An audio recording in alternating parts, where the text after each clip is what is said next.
এই ভাগৱত শাস্ত্ৰত শুনি মুঠাই মিঠাই সেহিটো প্ৰবৃত নাম সুমৰে সদায় হৱে শুদ্ধ যেবে একে নাম ললে মাত্ৰ পূৰ্বত কৰিল কিয় প্ৰায়শ্চিত্ত শাস্ত্ৰ অব্যৰ্থে সে বিহিলে তপ জপতীৰ্থ অচিদিও কপভূমিটো মনৰ সংশয় শুনি যম ৰাজা দিলা দূতৰ উত্তৰ কোনো বুজ সতোৰা মহিমা নামৰ নামৰ মহিমা শুনি নসহীয় গাঁও হৰিটো অধিক আছে নামৰ প্ৰভাৱ নামৰ দ্ৰোহীক হৰি নকৰন্ত ৰক্ষা ৰাখে হৰি দ্ৰোহীক নামৰ হেন কথা উচিত মহিমা নাম এৰৱাতকে শুন তোৰ সংশয়ৰ দেও পৰিছে মহা মহা পাতে কৰ ক্ষয়ৰ নিমিত্তে নলাগে হৰিৰ নাম সতত স্মৰিতে ৰামকৃষ্ণ নাম যিটো লৱে একবাৰ কোটি জনমৰ পাপ ভস্ম হুৱে তাৰ আপুনি আগতে পাইলি শাস্ত্ৰৰ প্ৰমাণ দ্বিজয় জামিল যেন প্ৰাতকী প্ৰধান লাজ কাৰ্য মৰ্যাদাই এৰিল যেন নত মিলে ছাগলীটো দ্বিজ হেন খেলম্পত অত্যন্ত অশুদ্ধ চিত্ৰ নজানে কৃষ্ণ নাৰায়ণ ৱাইস বুলি ডাকিলে পুত্ৰ এতেকে তৰিল পাপ বন্ধনৰ হতে পাইলে মুকুতি নাম সুমৰি মৰতে কহিলো বেদৰ তত্ৰ জানিমি নিশ্চয় নামৰ অভ্যাসে মাত্ৰ কৰে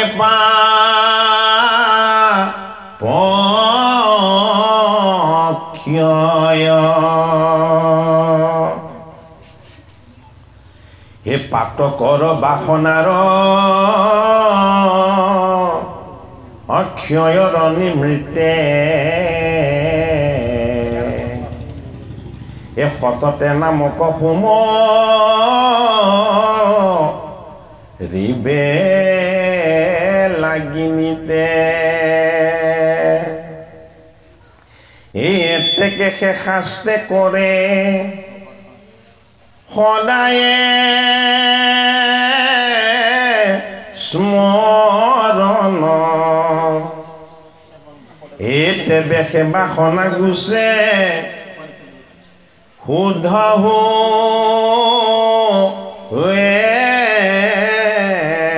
মন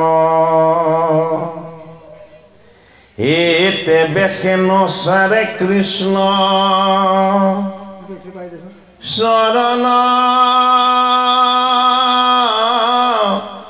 তৰতি ইহাৰ প্ৰমাণ জান সপ্ৰেম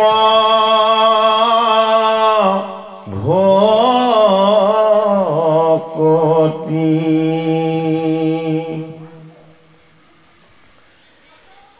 বুলি নামে সেজেবে সাধে সবে অৰ্থ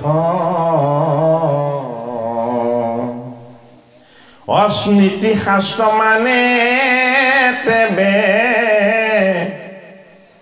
হবে ভৈল ব্যৰ্থ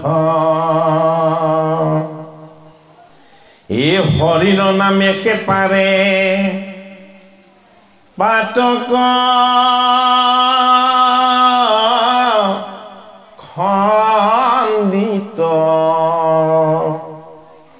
ও কিয় দেখি হবে বিহে আনপা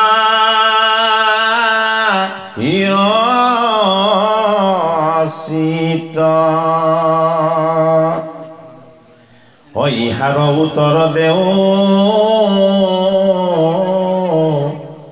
এ শুনা দুত গ ও ব্ৰাহজনীয়াত পৰে যত মহাজন এ পৰম ৰহস্য হৰি নামক নজানে এ বিহে নপায় চিত্ত কৰ্ম কব খানে এ যেন মৃত সঞ্জীৱনী ঔষধতে খাৰ এ মৰা কজিমায়ে যেন প্ৰভাৱতাহাৰ এ মন্নমতি বৈদ্য সবে তাহাক নজানি এ আনহে ঔষধ দেয় ৰোগীয়া কৱানি এ মায়ায়ে মোহিলে নুবুজিলে বেদবাণী এ কৰ্ম কৰি অক্ষয় স্বৰ্গক সাধে প্ৰাণী এ কৰ্মকাণ্ড বেদেতে সে মূৰ্তি ভৈল জ্বৰ এ জপ যজ্ঞ কৰ্মতে সে দেখে কৰ্ম বৰ মিলাৱে সম্ভাৰ কৰি অনেক প্ৰাৰম্ভে এ উচ্চাৰিয়া মন্ত্ৰ মাতি যজে মহাদম্ভে এ মুত পৰে কোনয়া আছে বুলি কৰে ৰংগ এ বৈষ্ণৱক বোলে কোন ক্ষুদ্ৰ যে প্ৰতংগ হে ৰাম বেদ শাস্ত্ৰ নজানে কি চুৰণুহি পাত্ৰ এৰিলে কৰ্ম ৰাম বুলি মৰে মাত্ৰ দিয়া ভাগৱতৰ ষষ্ঠ স্কন্ধত কি দিছে আমাক অজামিল উপাখ্যান দিছে ভাগৱতৰ ষষ্ঠ স্কন্ধ হল ভাগৱত ভগৱন্তৰ বক্ষ অৰ্থাৎ ভগৱানে হৃদয়খন কুট থৈছে ষষ্ঠ স্কন্ধত থৈছে ভগৱন্ত প্ৰভুৱে নাভি অৰ্থাৎ তেওঁৰ সৃষ্টিৰ ৰহস্য তত্ত্ব হয়নে বাৰু তেওঁৰ উৎপত্তি তেওঁ কিদৰে অৱতাৰ লৈ এই জগতৰ জীৱবিলাকক তেওঁ কেনেদৰে চলাই থাকে এই ৰহস্য তত্ত্ব ক'ত দিছে ভাগৱতৰ পঞ্চম স্কন্ধ পঞ্চম স্কন্ধ হল ভাগৱত ভগৱন্তৰ নাভি পদ্ম ভাগৱতৰ চতুৰ্থ স্কন্ধ হল ভাগৱত ভগৱন্তৰ শুল ভাগৱতৰ তৃতীয় স্কন্ধ হল ভাগৱত ভগৱন্তৰ বামৰু ভাগৱতৰ দ্বিতীয় স্কন্ধ হল ভাগৱত ভগৱন্তৰ সুপদ আৰু ভাগৱতৰ তৃতীয় স্কন্ধ হল ভাগৱত ভগৱন্তৰ বামপদ এতিয়া আমি ষষ্ঠৰ পৰা প্ৰথমলৈকে কলো অৰ্থাৎ বাম পাশটো কি আমাৰ বাম পাশটো কি বস্তু বাম পাশত বাম পদত আমাৰ প্ৰত্যেকৰে পদ দুটা, এটা বাম পদ আৰু অন্যটো সোঁপদ। এই পদত কাক স্থান দিয়া হৈছে? পদে বিষ্ণু। পদত কাক স্থান দিয়া হৈছে? বিষ্ণুক স্থান দিয়া হৈছে। সেইটো কাৰণে জগতগুৰু শ্ৰীমন্ত শংকৰদেৱ গুৰুজনাই আমাক যি এক শৰণ হৰিনাম ধৰ্ম দিছে, এই হৰিনাম ধৰ্মৰ যি শ্ৰৱণ কীৰ্তনৰ আনন্দ, এই আনন্দৰ লগত ভকত বৈষ্ণৱৰ চৰণ সেৱা কি কৰা হৈছে? তাক পৰিপূৰ্ণ ৰূপত প্ৰতিষ্ঠা কৰি দেখুওৱা হৈছে। বাম পদত জগতৰ হৰিয়ে ধাৰণ কৰিছে কি? যে গোটেই জগতখনক মই ধৰি আছো। এই গোটেই ব্ৰহ্মাণ্ডখনক কোনে ধৰি আছে? জগতৰ হৰিয়ে ধৰি আছে। হৰিয়ে কিহেৰে ধৰিছে? এই পৃথিৱীখন উৎপত্তি হৈছে জগতৰ হৰিৰ পদৰ পৰা। সেইটো কাৰণে পদে বিষ্ণু। তেওঁৰ পদৰ পৰা পৃথিৱীৰ উৎপত্তি হৈছে। এই পদৰ পৰা উৎপত্তি হোৱা পৃথিৱীৰ তত্ত্বটো আমি যদি অকণমান চাওঁ, তেতিয়াহ'লে পৃথিৱীৰ গতিবেগটো ঘণ্টাত কিমান বাৰ? 1 ঘণ্টাত পৃথিৱীখন কিমান স্পীডত গতি কৰিছে? 1666.66 কিলোমিটাৰ বেগত 1 ঘণ্টাত। আৰু 1 ছেকেণ্ডত পৃথিৱীখন কিমান জোৰত গতি কৰিছে? 27.66 কিলোমিটাৰ বেগত। আৰু ই নিজক নিজে এবাৰ কক্ষপথৰ ওপৰত ঘূৰাওঁতে কিমান কিলোমিটাৰ অতিক্ৰম কৰে? 40,000 কিলোমিটাৰ 24 ঘণ্টাত। আমি গম পাইছোনে বাৰু পৃথিৱীখন যে ইমান জোৰত ঘূৰি আছে? এই পৃথিৱীখনত থকা এই প্ৰাণীবিলাকে, জীৱবিলাকে কোনোবাই গম পাইছেনে বাৰু? নাই পোৱা। কিয় গম পোৱা নাই? যিটো শক্তিৰ দ্বাৰা পৃথিৱীখন ঘূৰিছে, সেই শক্তিটোৰ নাম হ'ল ভূধৰ। যিটো শক্তিৰ দ্বাৰা পৃথিৱীখনক ধাৰণ কৰি ৰখা হৈছে। গতিকে আমি প্ৰথম জানিব লাগিব যে আমাক কোনে ধৰি আছে। প্ৰথম জানিবলগীয়া কথা। আমাক কোনে ধৰি আছে এই সংসাৰত, এই জগতত, এই ব্ৰহ্মাণ্ডত? যদি ধৰি থকাজনক আমি বিচাৰি পাওঁ, তেতিয়াহ'লে সেইজনক আমি কি বুলি ক'ব লাগিব? যে তুমি মোৰ আত্মা, তুমিয়েই মোৰ ঈশ্বৰ, তুমিয়েই মোৰ গুৰু আৰু তুমিয়েই মোৰ ভগৱান। বাম পদত গুৰুৰ তত্ত্ব ক'লে কি? গোটেই জগতখনক মই এই গুৰু ৰূপত, ঈশ্বৰ ৰূপত ময়েই ধৰি আছো। এতিয়া এই জগতখনক ধৰি থকা ঈশ্বৰজনৰ ৰহস্য তত্ত্বটো কি? এই ৰহস্য তত্ত্বটো কোনে দিব? গুৰুৱে দিব। গুৰু যদি কৃপা লাভ নহয়, এই জগতখনক ধৰি থকা ৰহস্য তত্ত্বযুক্ত ঈশ্বৰজনৰ স্বৰূপটোনো কি? এইটো আমি জানিবলৈ নাপাম। সেইটো কাৰণে সোঁপদটো কি? সোঁপদটো হ'ল জগতৰ হৰিৰ যিটো ধৰ্ম। জগতৰ হৰিৰ ধৰ্মটো কি? জগতৰ হৰিৰ ধৰ্মটো হ'ল মহাভাগৱত ধৰ্ম, হৰিনাম ধৰ্ম। বাম পদত গুৰু, গুৰুৰ চৰণ পালেহে হৰিৰ ধৰ্মৰ ঈশ্বৰ তত্ত্বৰ ভাগ পোৱা যাব। গুৰু নহ'লে কেতিয়াও জ্ঞান লাভ নহয়।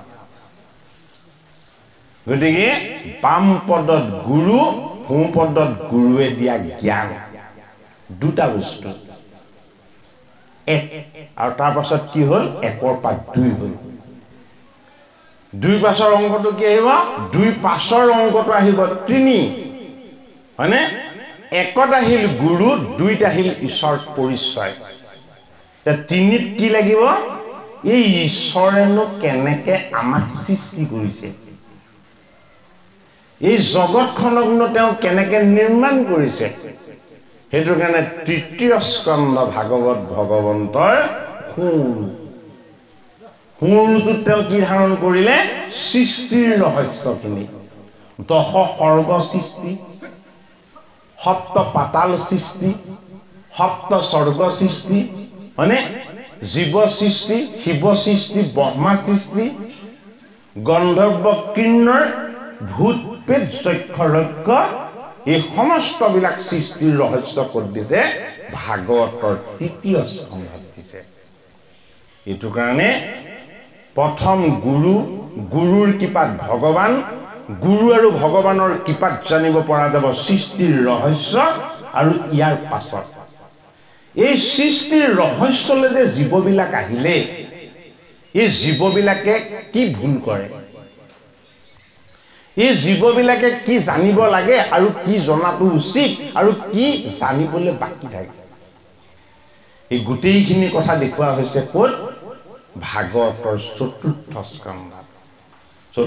স্কন্ধ ভাগৱত ভগৱন্তৰ সুৰু এটো কাৰণে চতুৰ্থ স্কন্ধ আৰম্ভ হৈছে কিহেৰে মনু আৰু মনু কন্যাসকলৰ বিবাহ তাৰ পাছত দিছে কি শিৱ আৰু দক্ষৰ বিৰোধ তাৰ পাছত কি দিছে দক্ষৰ যজ্ঞ লণ্ডভণ্ড তাৰ পাছত কি দিছে অতিৰ দেহ ত্যাগ হয়নে পৃথিৱী দুহন বেন বধ পিঠু ৰজাৰ দ্বাৰা পৃথিৱী দুহনৰ তত্ত্ব আৰু চতুৰ্থ স্কন্ধৰ একেবাৰে অন্তিমত দিছে কি পুৰন্দৰ উপাখ্যান জীৱৰ তত্ত্ব আটাইতকৈ জটিল বস্তু এইদৰে ভাগৱত শাস্ত্ৰ ভাগ ভগৱন্ত প্ৰভুৰ নিৰ্গুণ ঈশ্বৰ তত্ত্ব প্ৰথম স্কন্ধ নেজানিলে দ্বিতীয় স্কন্ধ আমি বুজিবলৈ অসুবিধা হ'ব প্ৰথম দ্বিতীয় নেজানিলে তৃতীয় স্কন্ধ আমাৰ জনাত বৰ কষ্ট হ'ব এইদৰে প্ৰথম স্কন্ধৰ পৰা ভাগৱত শাস্ত্ৰ যদি আমি শ্ৰৱণ কীৰ্তন কৰি আমি যদি এই শাস্ত্ৰক যদি ঈশ্বৰ তত্ত্বৰ আনন্দ বুলি যদি আমি সদায় হৃদয়ত উপলব্ধি কৰি ল'ব পাৰো তেতিয়া হলে কি হ'ব আমি জন্ম ললো এই সংসাৰত আমি প্ৰত্যেকেই সংসাৰী জীৱ এই সংসাৰখন কি এই সংসাৰখন হল তিনিটা তাপেৰে তাপিত হৈ থকা বস্তু কি তিনিটা তাপ আধি ভৌতিক আধি দৈবিক আৰু আধ্যাত্মিক এই সংসাৰখনত ঈশ্বৰে এই তিনিটা তাপ দিছে এই তিনিটা তাপৰ পৰা জীৱ কেনেদৰে মুক্তি সাধন কৰি মুখ্য সুখৰ আনন্দৰ ফালে ধাৱমান হ'ব পাৰিব এটো কাৰণে গুৰুৰ কৃপাত ভগৱন্তৰ স্বৰূপ বা পৰিচয় লাভ কৰি ভগৱন্ত আৰু ঈশ্বৰ তত্ত্বৰ আমি শ্ৰৱণ কীৰ্তনৰ আনন্দৰ ফালে যেতিয়া আমি গতি কৰিম তেতিয়া ভাগৱতৰ দ্বাদশ স্কন্ধত পৰীক্ষিতৰ ব্ৰহ্মজ্ঞান লাভ হৈছে হেতু কাৰণে শাস্ত্ৰ ভাগত কি বুলি কোৱা হৈছে পুৰাণ পুত্ৰ বুলি কোৱা হৈছে ষষ্ঠ স্কন্ধত বিশেষত প্ৰকাশ কৰা হৈছে কি নামৰ মহিমা আমাৰ সমাজত এতিয়াও আপোনালোকে কিন্তু ডাইলগ নধৰিব আপুনি আমাৰ সমাজত এতিয়াও পূজা পাতল হয়নে কৰ্ম কাণ্ড যজ্ঞ ইত্যাদি বিলাক এতিয়াও প্ৰচলিত হৈ ঠায়ে ঠায়ে আছে আৰু যদি কেনেবাকে এইখিনি আপোনালোকে কৰিব নালাগে বুলি কয় হয়নে তেতিয়া হলে কি হয় বহুত ভকত বৈষ্ণৱে মনত কষ্ট পায় যে এইখিতে আমি কৰি থকা কামটোকে আমাক কৰিবলৈ আকৌ কিয় আহি হাক দিলে আমি তেখেতক মাতিছিলো ঈশ্বৰৰ গুণ কীৰ্তন কৰিবলৈ আৰু তেখেতে আহি পেলাই আমাৰ দুখখিনিহে আঙুলিয়াই দেখুৱাই থৈ গ'ল এনেকুৱা ধৰণৰ অংকুশ ভাগৱতৰ পাঠ পৰ্যালোচনা আগবঢ়োৱাৰ পাছত আহে। সেইটো কাৰণে এনেকুৱা কিছুমান ঠাইও চিনাক্ত হৈছে এবাৰ মতাৰ পাছত আৰু ২ নম্বৰ বাৰ তালে নামাতে। অৰ্থাৎ যম কি? যম ধৰ্মৰ ৰজা। যম হ'ল ধৰ্মৰ ৰজা। ধৰ্মটো কি এইটো কোনে জানে? যমদূত ৩ জনে নাজানে। মালিক আৰু মালিকৰ চাকৰৰ মাজত সেইটোৱে পাৰ্থক্য। মালিকে কি জানে? মালিকে মূলটো জানে। মালিকে মূলটো জানে, ক'ৰ পৰা উৎপত্তি হৈছে আৰু সি ক'ত সমাপ্ত হ'ব। উৎসটো আৰু সমাপ্তিটো কোনে জানে? মালিকে জানে। আৰু উৎস আৰু সমাপ্তিৰ খেলখনত যিসকলক নিয়োগ কৰি থৈছে তেওঁলোকে ক'ৰ পৰা উৎপত্তি হৈছে সেইটো দেখিলেও ক'ত সমাপ্তি হ'ব সেইটো নেদেখে।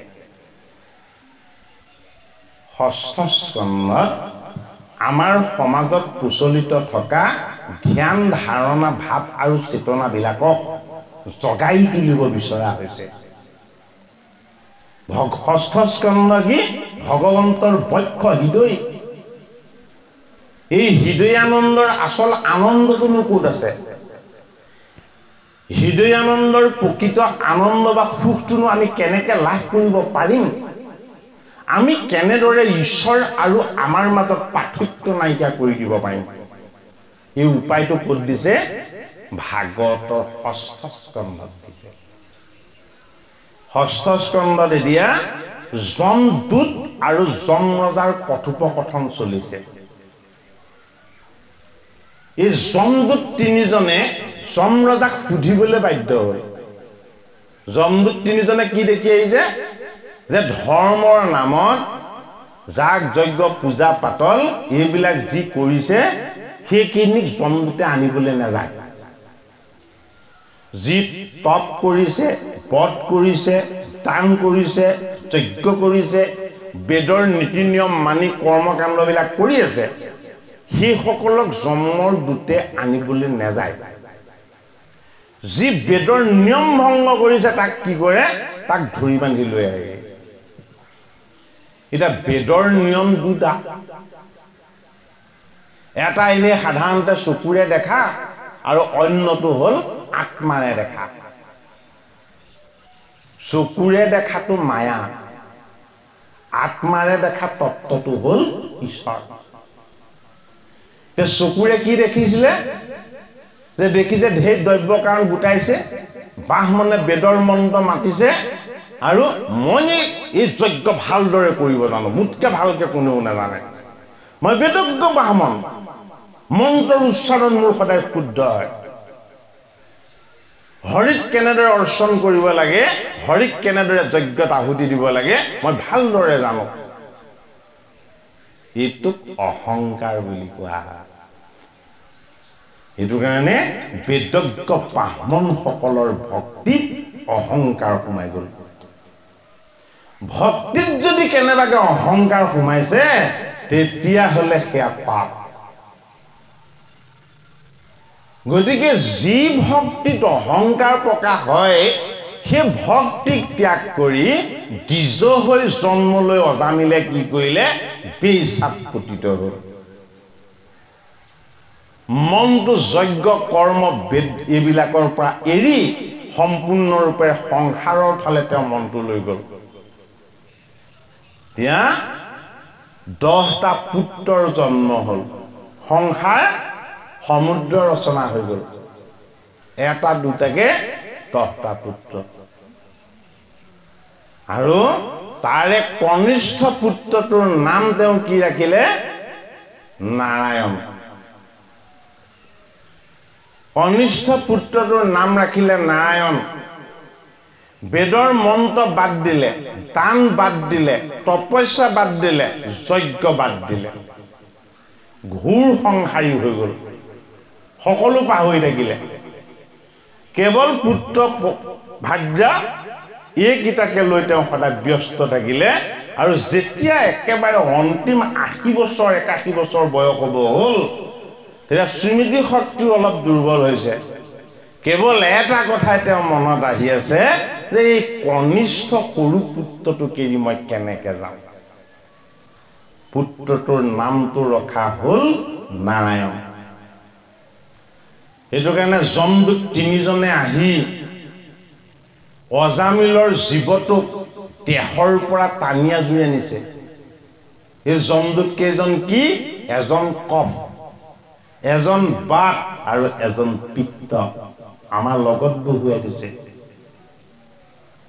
হয়নে আচল জমনগৰ কোনখন আমাৰ এই পঞ্চভূতৰ দেহাটো এখন বাস্তৱ জমনগৰ ইয়াত যিমান কষ্ট আছে জমপুৰতো সিমানেই কষ্ট আছে এইটো কাৰণে আমাৰ এই দেহটোক তিনিটা বস্তুৰ দ্বাৰা বেলেন্স কৰি ৰখা হয় এটা হ'ল কফ এটা হ'ল বাত আৰু অন্যটো হ'ল পিত্ত এই তিনিটা তত্ত্বৰ যোগেদি আমাৰ দেহটোক ভাৰসাম্য কৰি ৰখা হয় গতিকে ঠাণ্ডাকালি হলে কেঁচুৱাক স্তনপান কৰাবৰ সময়ত মাকে গা ধুই আহি গৰম পানী খাই লয়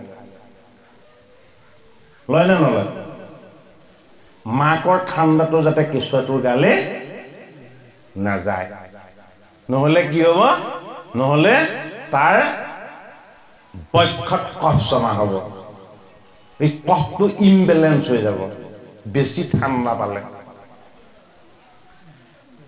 হয়নে বাৰু বাস্তৱ দৃষ্টিত আমি যমদূত কেইজনৰ কথা অকণমান চাওঁ যদিহে তাক উপযুক্ত সময়ত মাকে স্তনপান নকৰায় তেতিয়াহ'লে তাক গাখীৰ খুৱালে কি হয় সি বমি কৰি দিয়ে কি হৈ গ'ল তাৰ পিত্ত আৰম্ভ হৈ গ'ল সি বমি কৰিব পিত্ত আৰম্ভ হ'ল আৰু যেতিয়া তাৰ আহাৰটো যেতিয়া পেটত নৰব কেইদিনমান পাছত সি খুব কান্দিবলৈ ল'ব কিন্তু কি আহি গ'ল বাত আহি গ'ল বিষ জন্মৰ সময়তে কফবাত পিত্ত তিনিটা যমদূত আমাৰ লগত লাগি আহিছেনে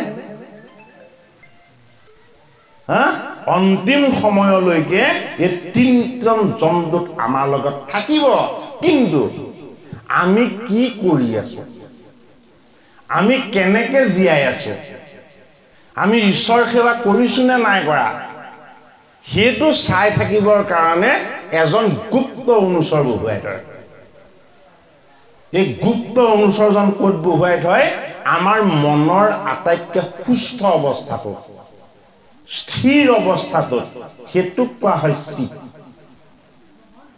গোপনে বহুৱাই থোৱাৰ কাৰণে তাৰ নামটো কি Chittagupta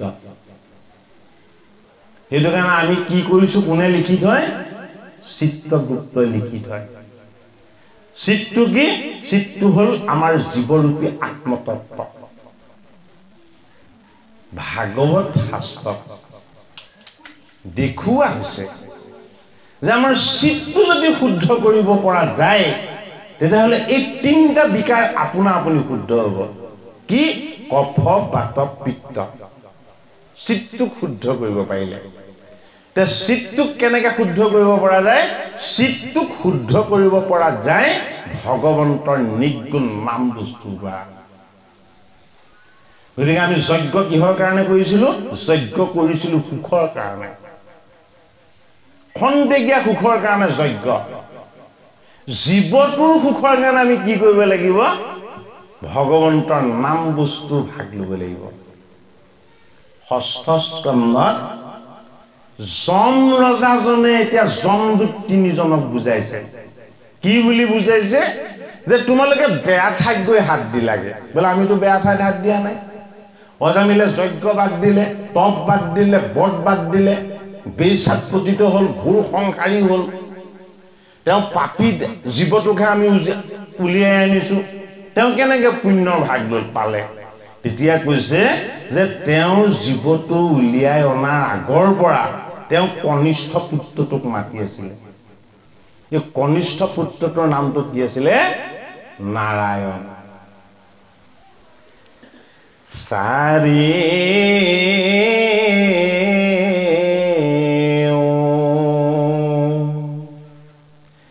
Vedara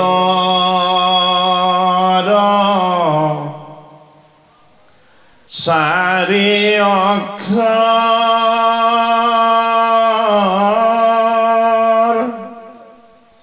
Hara Kahiani Brahma Debe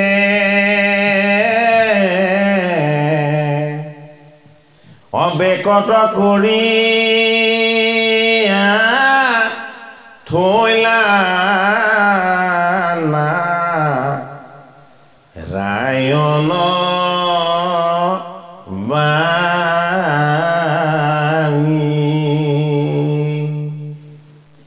o heno narayon nam gaya শুদ্ধ কৰো আমি চিত কায়া এ হৰিখন দুখৰ কাৰণ আনন জানি এ হৰিখন দুখৰ কাৰণ আনন জানি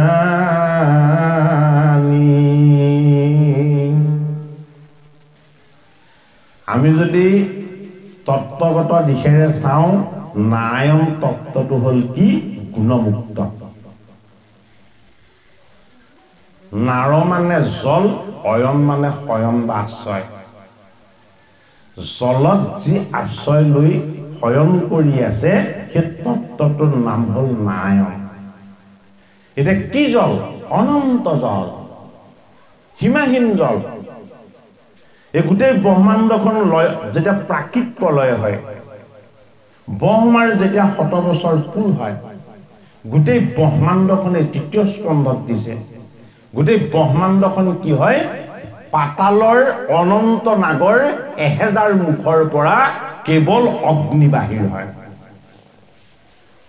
অনন্তৰ 1000 মুখেৰে হৈতে যেতিয়া অগ্নি বাহিৰ হয় এই ব্ৰহ্মাণ্ডখন এই পৃথিৱীখনক উত্তপ্ত কৰি কেৱল জ্বলাই আৰু পুৰে পুৰি পুৰি কি হয় ই এটা প্ৰচণ্ড অগ্নিপিণ্ডত ৰূপান্তৰ হৈ যায় তাৰ পাছত কি হয় তাৰ পাছত 100 বছৰ অকল বৰষুণ দি থাকে গোটেই পৃথিৱীখন কেৱল জলেৰে আৱৰি পৰে আৰু জলৰ স্পৰ্শত অনন্তৰ মুখেৰে নিগৰিত হোৱা এই পৃথিৱীখন যে জ্বলি জ্বলি শুকান গোবৰৰ নিচিনা কৰি দিলে তাৰ পাছত বৰষুণৰ জল পৰি পৰি ইয়াকো কি হয় ইয়াকো সৃষ্টি কৰিবৰ কাৰণে এটা সময়ত উপযুক্ত হৈ যায় যিমান দিন ব্ৰহ্মাই 100 বছৰ অৰ্থাৎ সত্যত এটা দাপৰ কলিৰ সহস্ৰতা যুগ সিমান সময় এই জলত এই পৃথিৱীখন এই ব্ৰহ্মাণ্ডখন কি হৈ থাকে ডুব গৈ থাকে তাত তেতিয়া কোন বাস কৰি থাকে কেৱল অকলে বাস কৰি থাকে গুণৰ পৰা মুক্ত নিৰ্গুণ নিৰাকাৰ ঈশ্বৰ সেইটো কাৰণে তেওঁৰ নামটো কি নাৰায়ণ জলত কেৱল তেওঁইহে আশ্ৰয় লৈ আছে কি ৰূপত জল ৰূপত এই নাৰায়ণ স্বৰূপ নিৰ্গুণ তত্ত্বটোক মন্থন কৰিলে 4খন বেদৰ পৰা ঋক যজু সাম আৰু অথৰ্ব বেদ মানে কি বেদ মানে জ্ঞান বেদ শব্দৰ অৰ্থটোৱে হ'ল জ্ঞান জ্ঞানৰ 4টা শাখাৰ পৰা 4টা অক্ষৰ অৰ্থাৎ কি আখৰ অনা হ'ল এটা জ্ঞানৰ 4টা শাখা কি জ্ঞান বিজ্ঞান তদং ৰহস্য জ্ঞানৰ চাৰিটা শাখাৰ কথা যদি আমি চাওঁ, জ্ঞান, বিজ্ঞান, তদং আৰু ৰহস্য। এই চাৰিটা বস্তুকে দেখুৱাই থৈছে ক'ত? বেদৰ জ্ঞান মাৰ্গত। কি ৰূপেৰে? যে তোমাৰ যদি জ্ঞান আছে তাক তুমি প্ৰকাশ কৰিব পাৰিবা। কিহেৰে? বাক্যৰে, শব্দৰে। সেইটো কাৰণে যি বাক্য আমাৰ মুখেৰে প্ৰকাশ হয়, কোৱা হয়, তাক কোৱা হয় ঋক। ঋক মানে কি? ঋক মানে হ'ল কীৰ্তন। চাৰিখন বেদৰ পৰা চাৰিটা তত্ত্ব আনিছে, হয়নে? গতিকে আমাৰ যিটো বাণী শক্তি, এই বাণী শক্তিটো কাৰ? এই বাণী শক্তিটো হ'ল ঈশ্বৰৰ। বাণী নাভিৰ পৰা আহে। আৰু আমাৰ আটাইতকৈ শেষত কোনটো ইন্দ্ৰিয়? 10টা ইন্দ্ৰিয় নহয় জানো? 10টা ইন্দ্ৰিয়ৰ আটাইতকৈ শেষত, অন্তিমত, পলমকে সক্ৰিয় হয় কোনটো ইন্দ্ৰিয়? আমাৰ বাক ইন্দ্ৰিয়। গতিকে ভাগৱত শাস্ত্ৰৰ কথাখিনি আমি বাস্তৱ আধ্যাত্মিক দৃষ্টিৰে বুজিব লাগিব। ইয়াত থকা বিজ্ঞান আৰু বিজ্ঞানৰ মাজত লুকাই থকা যিটো ৰহস্য, এই ৰহস্যটোৰ লগত আমি সংযোগ হ'ব লাগিব। গতিকে ঋক মানে বাক্য, বাক্যৰ কীৰ্তন, কীৰ্তনটো হ'ল ঋক। যদি বাক্য কীৰ্তন কৰি দিয়া যায় তেতিয়াহ'লে ওচৰত থকা সকলোৱে সমানে শুনিব, যদি শ্ৰৱণ শক্তি একেই, হয়নে?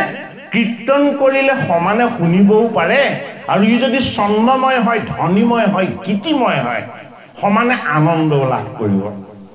সেইটো কাৰণে সেইখন কি বেদ? সামবেদ। ঋক মানে কীৰ্তন, সাম মানে শ্ৰৱণ।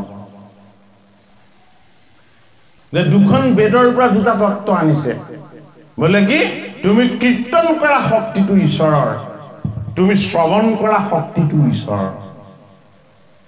এই যে তুমি কণ্ঠৰ শক্তিটো যে তোমাক ঈশ্বৰে দিছে, বাক শক্তিটো যে দিছে, এই বাক শক্তিত বহি আছে ভগৱান নিজেই। সেইটো কাৰণে ভগৱানে প্ৰথম কি দিছে? বাণী দিছে। কি বাণী? ভগৱানৰ বাণীক কোৱা হয় বেদ, ভগৱানৰ গীতক কোৱা হয় গীতা, আৰু ভগৱানৰ ৰহস্যক কোৱা হয় কি বুলি? ভাগৱত। গতিকে বাণী, গীত আৰু ৰহস্য। ৰহস্যটো কোনে জানে? ৰহস্যটো কিঞ্চিত কিঞ্চিত জানো বুলি কৈছে কোনে? যম ৰজাই কৈছে যমদূতক, যে ভগৱন্তৰ কৃপাত আমাৰ 12জন বৈষ্ণৱেহে আমি এই নিৰ্গুণ হৰিৰ নামৰ যিটো মহিমা, এই মহিমাটোক আমি অকণমান অনুভৱ কৰিব পাৰো। তোমালোকতো আমাৰ দুধে, তোমালোকে কেনেকে বুজিবা নামৰ কথা?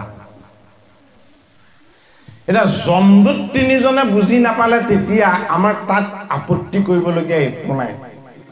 কিন্তু আজিও যে বিজ্ঞানৰ যুগত, কলি যুগত মনুষ্যই যে আজিও নামৰ মহিমা বুজিব পৰা নাই, এইটো পৰিতাপৰ কথা হয় নে নহয় বাৰু?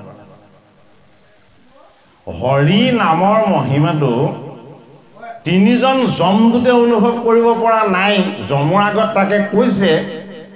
আৰু ভাগৱত শাস্ত্ৰ শ্ৰৱণ কীৰ্তন কৰাৰ পাছত এইটো আমাক অনুভৱ কৰি ল'বলৈ কৈছে, আৰু আমি যদি এতিয়াও অনুভৱ কৰি ল'ব নোৱাৰো,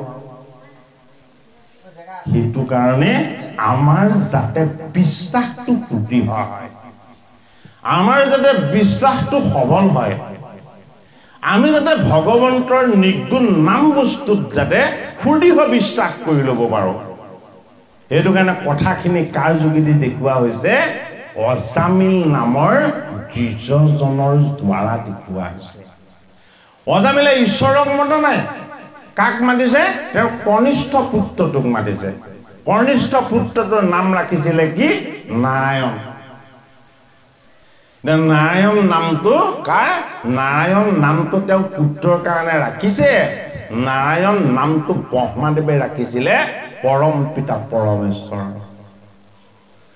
ভগৱন্ত প্ৰভুৱে এই জগতৰ প্ৰতিটো বস্তুতে তেওঁ বাস কৰি আছো বুলি কৈছে, প্ৰতিটো বস্তুতে পৰোক্ষভাৱে তেওঁ বিৰাজমান হৈ আছো বুলি কৈছে, আৰু জীৱবিলাকৰ মাজত তেওঁ চেতনা শক্তি হৈ তেওঁ সদায় বৰ্তি আছে।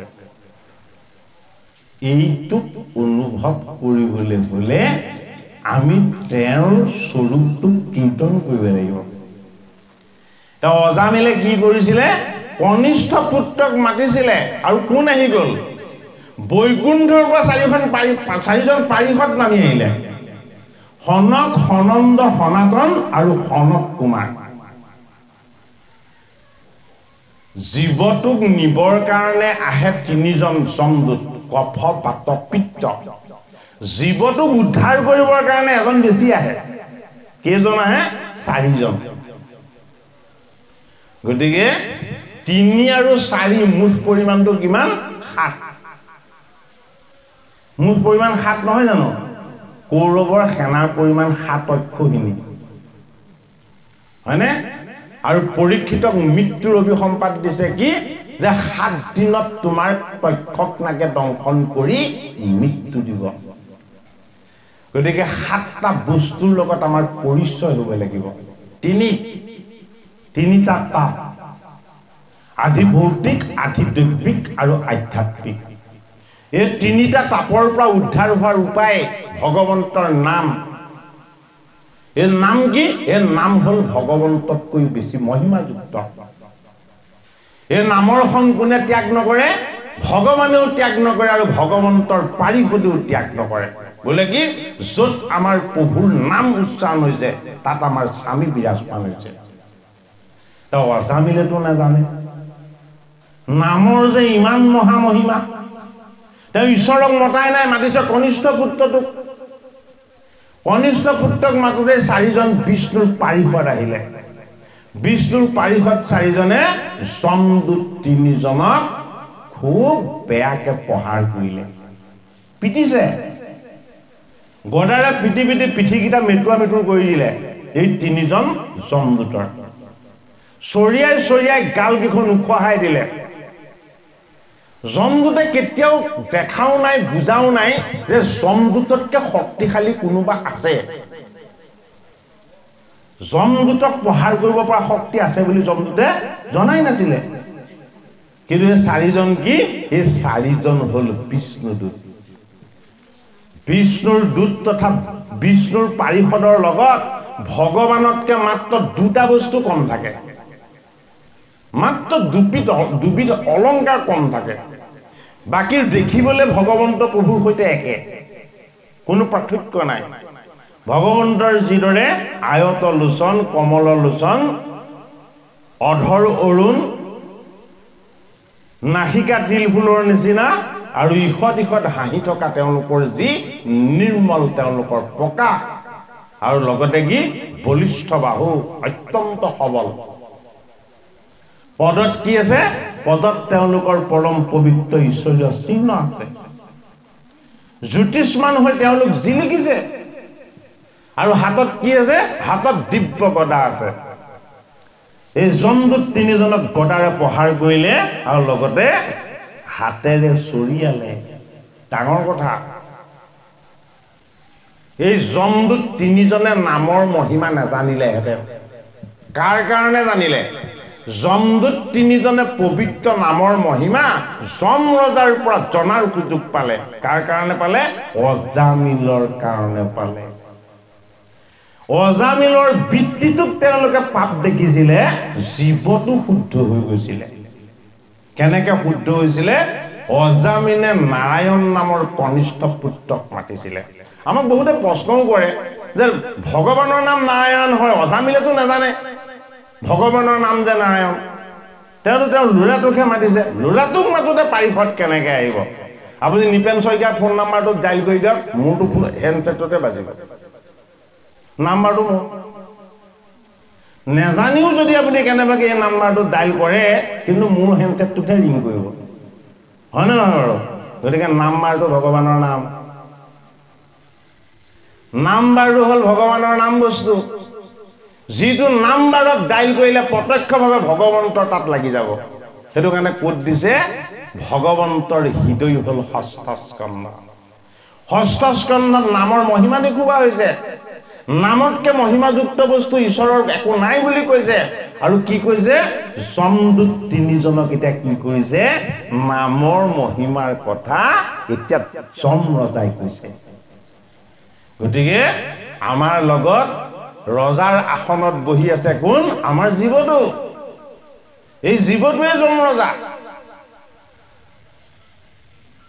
ই জীয়াই থকালৈকে ৰজা হৈ থাকে মৃত্যুৰ পাছত ইয়াৰ একো কাম নেথাকে জীৱৰ মৃত্যু নাই এইটো কাৰণে যমৰ নগৰলে জীৱটোক লৈহে যোৱা হয় জীৱৰ মৃত্যু নাই জীৱৰ কি আছে জীৱৰ আছে দুটা বস্তু এটা হল গতি অন্যটো হল সংস্কাৰ যদি আমাক প্ৰতিপালন কৰি থকা জীৱটোৱে ভকতৰ চৰণ পায় ভাগৱত শাস্ত্ৰ পায় গীতাৰ সান্নিধ্য পায় গুৰুজনাৰ চৰণ পায় আৰু ভগৱন্তৰ নাম ধৰ্মৰ যদি কেনেবাকে স্পৰ্শ পায় আমাৰ লগত থকা এই জীৱটোত আগৰ কোটি কোটি জন্মৰ সঞ্চিত পাপো থাকিব পাৰে কাৰণ জীৱৰ লগত কিমান পাপ থাকে সেইটো জীৱটোও নাজানে কোনে জানে কেৱল জানে ঈশ্বৰে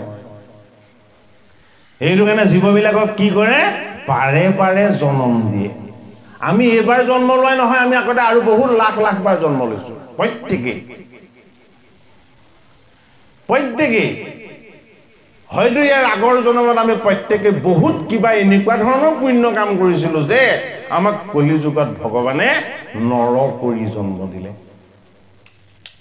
আটাইতকৈ শ্ৰেষ্ঠ জন্মটোৱে হল কি মনুষ্য জন্ম নৰতনু এই নৰতনু পোৱাৰ পাছত যদি কেনেবাকে আমি ইয়াৰ মহিমাটো উপলব্ধি কৰিব নোৱাৰো তেতিয়াহলে হয় আমাৰ অৱস্থাও সেই জমদূত তিনিজনৰ নিচিনা হ'ব কি হ'ব বিষ্ণুদূতে মৰিয়াই মৰিয়াই পিঠিও মেটুৱা মেটুৰি কৰিছে আৰু গাল দুখনো খোৱাই দিছে এয়া জীৱৰ লগত থকা জীৱৰ বৃত্তিবিলাক যদি কেনেবাকে পাপৰ ফালে ধাৱমান হয় অধৰ্মৰ ফালে ধাৱমান হয় তেতিয়াহ'লে সেই জীৱক কোনো উদ্ধাৰ কৰিব নোৱাৰে কিন্তু ভগৱানৰ নাম এটা আশ্চৰ্যযুক্ত বস্তু ভাগৱত শাস্ত্ৰৰ 6ষ্ঠ স্কন্ধত আমাক কিহত বিশ্বাস কৰিবলৈ কৈছে ভগৱন্তৰ নামত বিশ্বাস কৰিবলৈ কৈছে নামত যাৰ বিশ্বাস আছে তাৰহে ঈশ্বৰৰ বিশ্বাস নামত বিশ্বাস নথকাজনৰ ঈশ্বৰৰ বিশ্বাস নাই সেইটো কাৰণে ধৰ্মটোৰ নাম কি হৰি নাম ধৰ্ম এই হৰি নাম ধৰ্মৰ মহিমাটো যম ৰজাই কৈছে যম এজন বৈষ্ণৱ 12 জন বৈষ্ণৱ আছে প্ৰথম বৈষ্ণৱজন হল কোন সৃষ্টিকৰ্তা ব্ৰহ্মা দ্বিতীয়জন বৈষ্ণৱ হল ব্ৰহ্মাৰ মানস পুত্ৰ নাৰদ তৃতীয়জন বৈষ্ণৱ হল ব্ৰহ্মাৰ 4জন মানস পুত্ৰ সনক সনন্দ সনাতন সনত কুমাৰ চতুৰ্থজন বৈষ্ণৱ হল ব্ৰহ্মাৰ ভূমধ্যৰ পৰা সৃষ্টি হোৱা মহাবৈষ্ণৱ শিৱ 4জন বৈষ্ণৱ উৎপত্তি হৈছে ক'ৰ পৰা ব্ৰহ্মাৰ পৰা ব্ৰহ্মাকে আদি কৰি সেইটো কাৰণে ব্ৰহ্মাৰ পাছত দ্বিতীয় বৈষ্ণৱ কুমৰ মানে সনত কুমাৰক এজন বুলি কোৱা হয় 4জন যদিও তেওঁলোক এজন কিয় এজন তেওঁলোক সদায় একেলগে থাকে তেওঁলোক কোনোদিন ইজনৰ পৰা সিজন আঁতৰ নহয়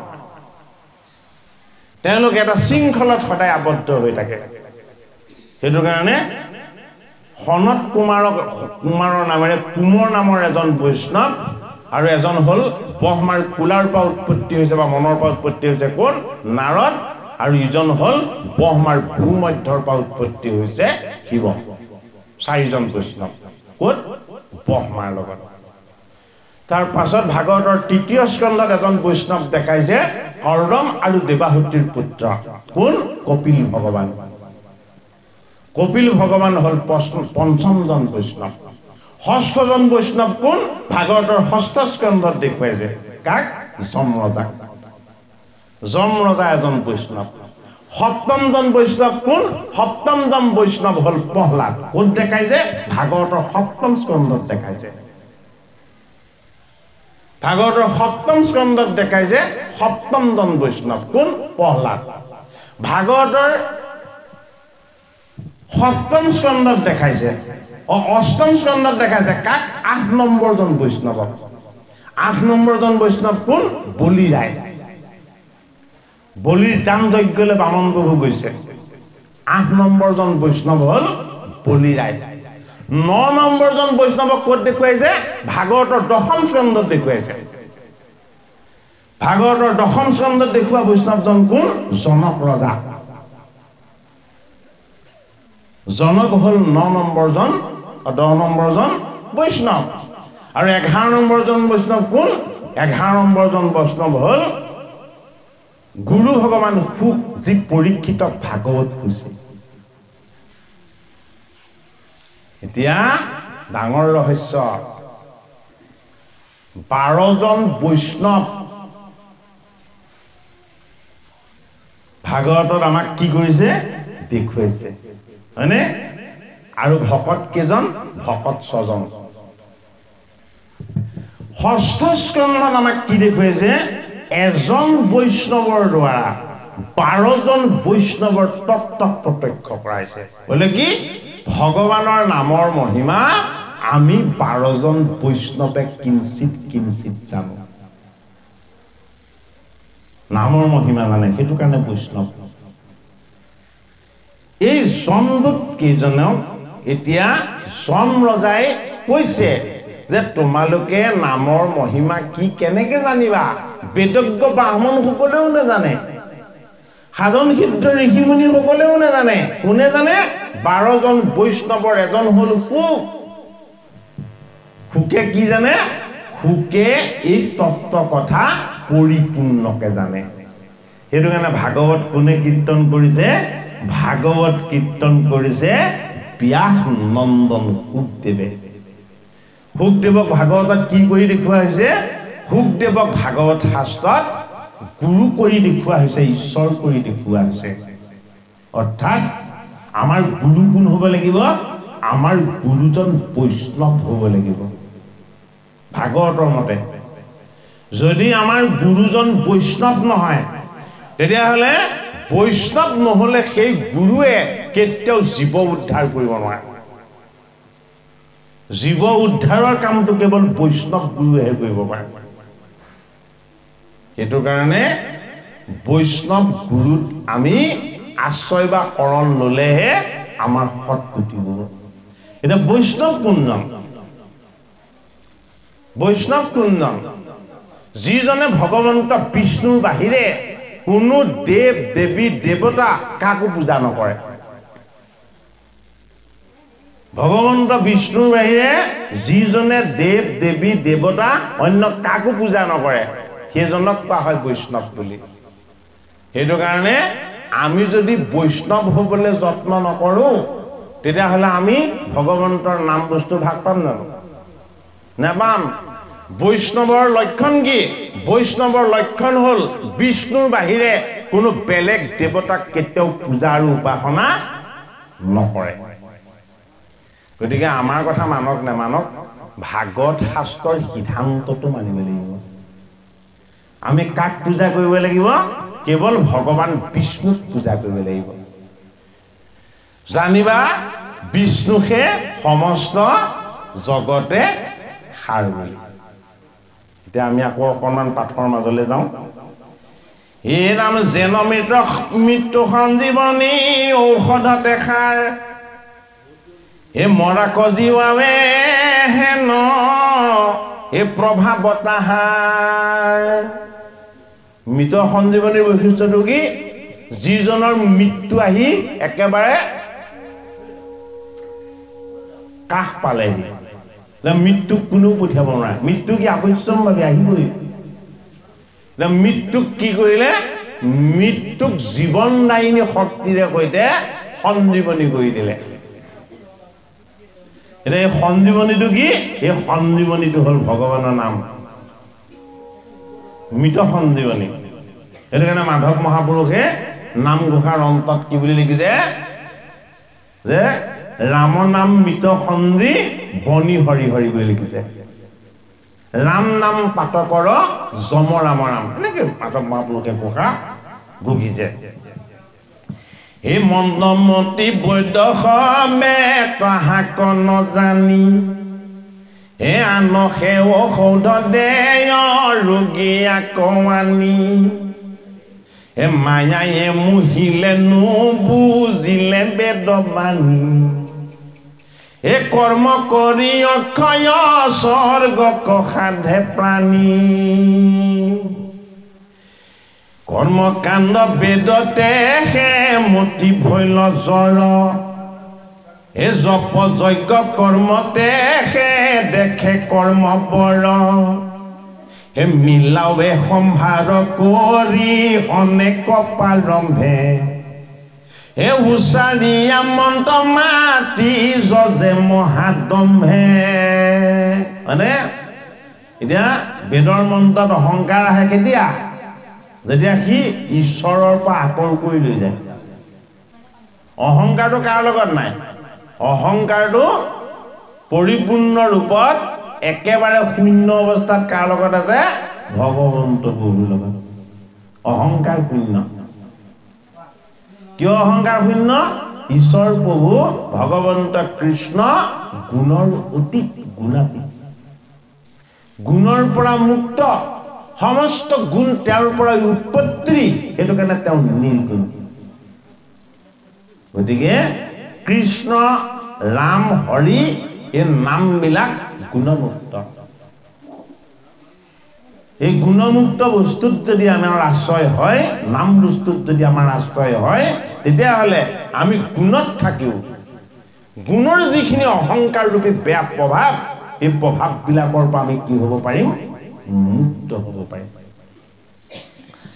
হে ৰাম মুক্ত পৰে গুণয়া আছে বুলি কৰে ৰংগ অ বৈষ্ণৱক বোলে কোন ক্ষুদ্ৰ যে প্ৰতংগ দশম স্কন্ধত আছে ইয়াৰ কথা কেনেকে দেখাইছে দশম স্কন্ধত পত্নী প্ৰসাদৰ যোগেদি দেখাইছে বেদজ্ঞ ব্ৰাহ্মণসকলে যজ্ঞ কৰিছে কাক সন্তুষ্ট কৰিবলৈ যজ্ঞ পুৰুষক সন্তুষ্ট কৰিবৰ কাৰণে যজ্ঞ পুৰুষে কি কৰিছে যজ্ঞ পুৰুষে আকৌ আহি ৰাম কৃষ্ণ ৰূপত গোকুল ধামত নৰত লীলা কৰিছে বস্তুখিনি বুজিব লাগিব তেতিয়া আমাৰ এই কথাখিনি আমি বুজি পাম যজ্ঞ পুৰুষে আহি দাপৰ যুগত নন্দৰ গৃহত বলৰাম আৰু কৃষ্ণ ৰূপত কি কৰিছে লীলা কৰিছে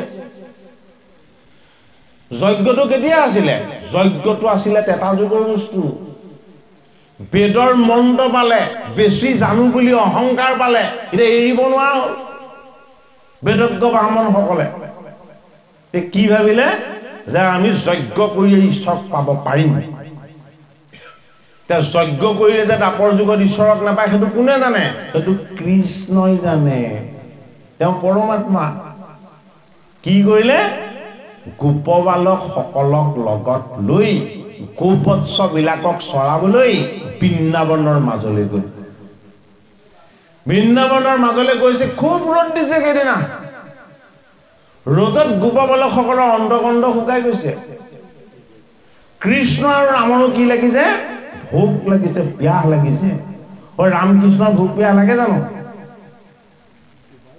ৰামকৃষ্ণৰ ভোক পিয়াহ লাগে জানো ঐ আমাতকে ৰাম আৰু কৃষ্ণৰ ভোক আৰু পিয়াহটো বেছি ৰাম আৰু কৃষ্ণৰ আমাতকে ভোক আৰু পিয়াহটো বেছি আমাৰ ভোক পিয়াহটো খন্তেকীয়া অকণমান খাই দিলে আমাৰ ভোক গুচি যায় তৃষ্ণা দূৰ হৈ যায় কিন্তু কৃষ্ণৰ ভোক তৃষ্ণাটো আকৌ কেনেকুৱা যিমানে খুৱাই থাকিব তৃষ্ণা বাঢ়িয়ে গৈ থাকিব হয়নে যিমানে খুৱাই থাকিব ভোক লাগিহে গৈ থাকিব কেতিয়াও ভোকটো শেষ নহয় সেইটো কাৰণে কৃষ্ণৰ ভোক আৰু তৃষ্ণাটো কোনোদিন শেষ নহয় কি ভোক আৰু তৃষ্ণা যে মোক যি ভাল পায় মোক যি ভক্তি কৰে মোক যি উপাসনা কৰে হয়নে সি মোৰ ওচৰলৈ আহিব নালাগে তাৰ ওচৰলৈ মই নিজে যাম এটা বেদজ্ঞ ব্ৰাহ্মণসকলে অহংকাৰেৰে মন্ত্ৰ মাতিছে আমি যজ্ঞ কৰিব জানো বুলি অহংকাৰ কৰিছে অথচ ভগৱান কৃষ্ণই অহংকাৰ থকা সত্ত্বেও বেদৰ মন্ত্ৰৰে যে যজ্ঞ পুৰুষক মাতিছে কৃষ্ণই যজ্ঞ পুৰুষ তেওঁৰ কাৰণে কি কৰিছে তেওঁ অকলে যোৱা নাই লগত গোপ বালক সকলক লৈ গৈছে হয়নে বাৰু 10জন গোপ বালক নাছিলে জানো মানে আমাৰ লগতো 10 জন গোপবালক আছে তত্ত্বগত অৰ্থত। এই গোপবালক হ'ল আমাৰ 10টা ইন্দ্ৰিয়, 5টা কৰ্ম ইন্দ্ৰিয়, 5টা জ্ঞান ইন্দ্ৰিয়। এই 10টা হ'ল আমাৰ গোপবালক। বোলে কিয়? গোপালে এই 10টা বস্তু পালন কৰি আছে। গোপাল কি? গোপাল হ'ল ৰহস্য আত্মা, পৰমাত্মা। এইটো কাৰণে কৃষ্ণই কি কৰিছে যে মই যদিও আত্মা, এইবাৰ মই নৰৰ দেহলৈ যদিও আহিছো, মই কেনেদৰে ক'ত কেনেকে প্ৰকাশ হৈ থাকো এইবাৰ লীলা কৰি দেখুৱাম। বোলে কি? মই আত্মা কৃষ্ণ সৰ্বত্ৰ বিৰাজমান, কিন্তু মই য'ত থাকো তাত 10টা ইন্দ্ৰিয় থাকে, লগত মই 10 জন গোপবালক লৈ যাম তাক বুজাবৰ কাৰণে। গোপবালক 10 জনক কি কৰিলে? কৃষ্ণ আৰু ৰাম গোপবালকসকল বৃন্দাবনৰ বিৰিখৰ তলত লৈ অকণমান ছাত তেওঁলোকে জিৰণি লৈছে। গোপবালকসকলে ৰাম কৃষ্ণক কৈছে যে হে ৰাম, হে কৃষ্ণ, তোমালোকৰ কি যে আমাৰ প্ৰতি কৃপা, আমাক গোবস্ত্ৰ চৰাবলৈ এই বৃন্দাবনলৈও আনিলা, আৰু এতিয়া ইমান ৰ'দ দিছে, তোমালোকে আমাক আকৌ গছৰ ছাঁত আনি আমাক ৰ'দৰ পৰা ৰক্ষা কৰিছা। কাক কৃতজ্ঞতা জনাইছে? ৰামকৃষ্ণক কৃতজ্ঞতা জনাইছে গোপবালক 10 জনে। তেতিয়া ৰাম আৰু কৃষ্ণই হাঁহি হাঁহি কৈছে আমাক ধন্যবাদ দিলে একো লাভ নহ'ব। কাক ধন্যবাদ দিবলৈ কৈছে? যদি তোমালোকে ধন্যবাদ দিব বিচাৰিছা, যিজোপা বিৰিখৰ তলত ৰৈ আমি গৰমৰ পৰা ৰক্ষা পাইছো, এই বিৰিখজোপাক তোমালোকে ধন্যবাদ দিয়া। কাক ধন্যবাদ দিবলৈ ক'লে কৃষ্ণই? গছজোপাক। কৃষ্ণই গোপবালকসকলক কি বুলি কৈছে? যদি তোমালোকে কেনেবাকে মোক যদি তোমালোকে সন্তুষ্ট কৰিব বিচাৰিছা, তেতিয়াহ'লে এই বিৰিখজোপাক তোমালোকে কি কৰিব লাগিব? ভাল পাব লাগিব। এই বিৰিখজোপাক তোমালোকে মোৰ সমতুল্য বুলি ভাবিব লাগিব। এই বিৰিখজোপাই তোমালোকক ছাঁ দিছে, সময়ত কাষ্ঠ দিছে, খৰি দিছে, আৰু লগতে তোমালোকক ফল মূলো দিছে। ই কি দিয়া নাই? তেতিয়া গোপবালকসকলে কৃষ্ণক কৈছে যে আমি বিৰিখৰ তলত আশ্ৰয় লওঁতে আমাৰ কোনোদিন উপলব্ধি হোৱা নাছিলে যে তোমাক যিদৰে আমি ভাল পাওঁ, শ্ৰদ্ধা কৰোঁ আৰু প্ৰেম কৰোঁ, এই বিৰিখজোপাকো যে আমি তেনেদৰে ভাল পাব লাগে, হয়নে? কৃষ্ণ প্ৰেম কেৱল কৃষ্ণত নাই, এই জগতখনত তিন তৰু লতিকা জীৱ এই সমস্ত বিলাকৰ প্ৰতি যদি আমাৰ প্ৰেম নহয়, তেতিয়াহ'লে ঈশ্বৰ প্ৰেম নহ'ব। কৃষ্ণই সেইটো প্ৰত্যক্ষভাৱে দেখুৱাইছে। বোলে কি? মোক প্ৰত্যক্ষভাৱে কোনেও প্ৰেম কৰি পাব নোৱাৰে। বোলে কিয়? মই বস্তুটোৱে পৰোক্ষ। মই প্ৰকৃতিত আছো। কি হৈ আছো? মই প্ৰকৃতিত বাহ্যিক ৰূপত যদিও দেখা দি আছো, মই প্ৰকৃতিত লুকাই আছো। কি ৰূপত? আত্মা ৰূপত। মোক কোনেও দেখা নাপায়। কৃষ্ণত যেতিয়া আতুৰ হ'ল, তেতিয়া গোপবালক কেইজনক ক'লে এতিয়া তোমালোকে দ্বিজসকলে যজ্ঞ কৰি য'ত আছে তাৰ পৰা আমাৰ কাৰণে অন্ন আনাগে। গোপবালক কেইজন গ'ল, গৈ দ্বিজসকলৰ আগত চানু পাৰিছে, অৰ্থাৎ আঁঠু কাঢ়িছে। আঁঠু কাঢ়ি তেওঁলোকক নমস্কাৰ কৰিছে যে হে বেদজ্ঞ দ্বিজসকল, ব্ৰাহ্মণসকল, আমি আপোনালোকক আমাৰ নমস্কাৰ আৰু সেৱা জনাইছো। কি বুজাইছে? যি কৃষ্ণক আশ্ৰিত তাৰ লগত প্ৰত্যেকৰে প্ৰতি শ্ৰদ্ধা ভাৱ আছে। কৃষ্ণই তেওঁলোকক প্ৰথম শিকাইছে বোলে কি? এই বিৰিখজোপাকো তোমালোকে মোৰ নিচিনাকে ভাল পাব লাগিব। গতিকে এই ভাল পোৱা আৰু প্ৰেমটো তেওঁলোকে প্ৰথম ক'ত প্ৰকাশ কৰিলে? বেদজ্ঞ ব্ৰাহ্মণসকলৰ ওচৰত। ব্ৰাহ্মণসকলক তেওঁলোকে জানু পাৰি আঁঠুকাই নমস্কাৰ কৰি কৈছে হে মহান বেদজ্ঞ দ্বিজসকল, ব্ৰাহ্মণসকল, আপোনালোকৰ পৰা অন্ন নিবৰ কাৰণে আমাৰ ভগৱান ৰামকৃষ্ণই আপোনালোকৰ ওচৰলৈ পঠাইছে। বেদজ্ঞ ব্ৰাহ্মণসকলক কৈ আছে, তেওঁলোকে যজ্ঞত লাগি আছে। গোপবালক কেইজনে কি কৈছে? হাও কোৱা নাই, নাও কোৱা নাই। আকৌ গোপবালক কেইজনে কি বুলি ক'লে?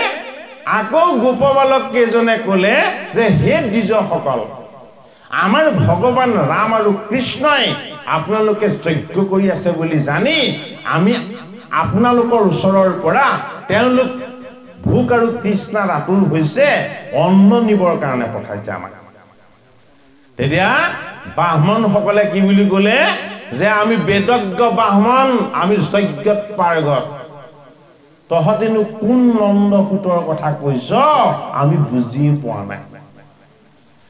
গতিকে যজ্ঞ কৰা দ্বিজসকলে কৃষ্ণক চিনি নেপায়, ৰামক চিনি নেপায়। কিয়? বেদৰ সাৰ, বেদৰ ৰহস্য, বেদৰ অন্তিম ভাগ ভগৱন্তৰ নাম বস্তু, ভগৱন্তৰ ৰহস্য বস্তু। ভাগৱতৰ ৬ষ্ঠ স্কন্ধত আমাক সেই ৰহস্য তত্ত্বটো আমাক দেখুৱাইছে। সেইটো কাৰণে গোপবালকসকলে কৃষ্ণ আৰু ৰামলৈ যেতিয়া দ্বিজসকলে অন্ন নিদিলে, আহি আঁঠু কাঢ়ি কান্দি কান্দি কৃষ্ণক কৈছে যে আপোনালোকলৈ অন্ন নিদিয়াটোত আমাৰ মনত অকণো কষ্ট নাই, কিন্তু হে আমাৰ ভগৱান ৰাম কৃষ্ণ, দ্বিজসকলে আপোনালোকক সাধাৰণ নন্দৰ পুত্ৰ বুলি উপলুঙা কৰিছে, যে আমি হলো বড় বড় দ্বিজ, আমাৰ ওচৰত কোন নন্দৰ পুত, এনেকে ক'লে। গতিকে আমি মনত বৰ আঘাত পালো। বৰ ডাঙৰ কথা দেখাইছে ভাগৱতত। ৬ষ্ঠ স্কন্ধত নামৰ মহিমা, কৃষ্ণৰ গুঞ্জস আৰু লীলাৰ তত্ত্ব, এই কথাখিনি অনুভৱ কৰিবলৈ হলে আমি ১০ম স্কন্ধৰ কৃষ্ণৰ যি লীলা, এই লীলাৰ কথা অলপ অনুভৱ কৰিব লাগিব। তাৰ পাছত কি কৰিলে ভগৱান কৃষ্ণই গোপবালক কেইজনক ক'লে, এতিয়া তোমালোক বিপ্ৰপত্নীসকলৰ ওচৰলৈ যোৱা। কাৰ ওচৰলৈ পঠালে? বিপ্ৰপত্নী। যিসকল দ্বিজই আমি প্ৰত্যক্ষভাৱে যজ্ঞৰ দ্বাৰা ঈশ্বৰক পাম বুলি বিশ্বাস কৰি যজ্ঞ কৰিছে, সেই যজ্ঞ কৰা দ্বিজসকলৰ যিসকল ভাৰ্যা, সেই ভাৰ্যাসকলক ভাগৱতৰ ১০ম স্কন্ধত বিপ্ৰপত্নী হিচাপে দেখুওৱা হৈছে। আৰু এই বিপ্ৰপত্নীৰ পৰা কি আনিবলৈ পঠিয়াইছে? ভগৱান কৃষ্ণই প্ৰসাদ আনিবলৈ পঠিয়াইছে। এইটো কাৰণে ভাগৱতৰ ১০ম স্কন্ধৰ সেইখিনিক কি বুলি কোৱা হয়? বিপ্ৰপত্নী প্ৰসাদ। এতিয়া প্ৰসাদটো কি বস্তু আৰু ভোক লাগিলে খোৱা আহাৰটো কি বস্তু, পাৰ্থক্যটো ইয়াতে দেখুৱাইছে। প্ৰসাদত কি আছে? প্ৰসাদত প্ৰাণ আছে। প্ৰসাদত ভগৱন্তৰ প্ৰাণ আছে। প্ৰসাদটো কাক দিয়া হয়? প্ৰসাদটো সদায় পৰমাত্মাক দিয়া হয়। পৰমাত্মাক দিয়া বস্তুটোক প্ৰসাদ বুলি কোৱা হয়। এতিয়া বিপ্ৰপত্নীসকলে কি কৰিছে? বিপ্ৰপত্নীসকলে সদায় অন্ন ৰান্ধে। কাৰ কাৰণে? ৰাম কৃষ্ণৰ কাৰণে। তেওঁলোকৰ স্বামীসকলক খুৱাব, কিন্তু কি কৰে যে গোকুল ধামত আহি আমাৰ প্ৰাণৰ ঈশ্বৰ ৰাম কৃষ্ণই আনন্দময় লীলা কৰিছে আমি শুনিছো, কিন্তু আমি সংসাৰত লাগি থকাৰ কাৰণে আমি ৰাম কৃষ্ণৰ চৰণ দৰ্শন কৰিবলৈ যাব পৰা নাই।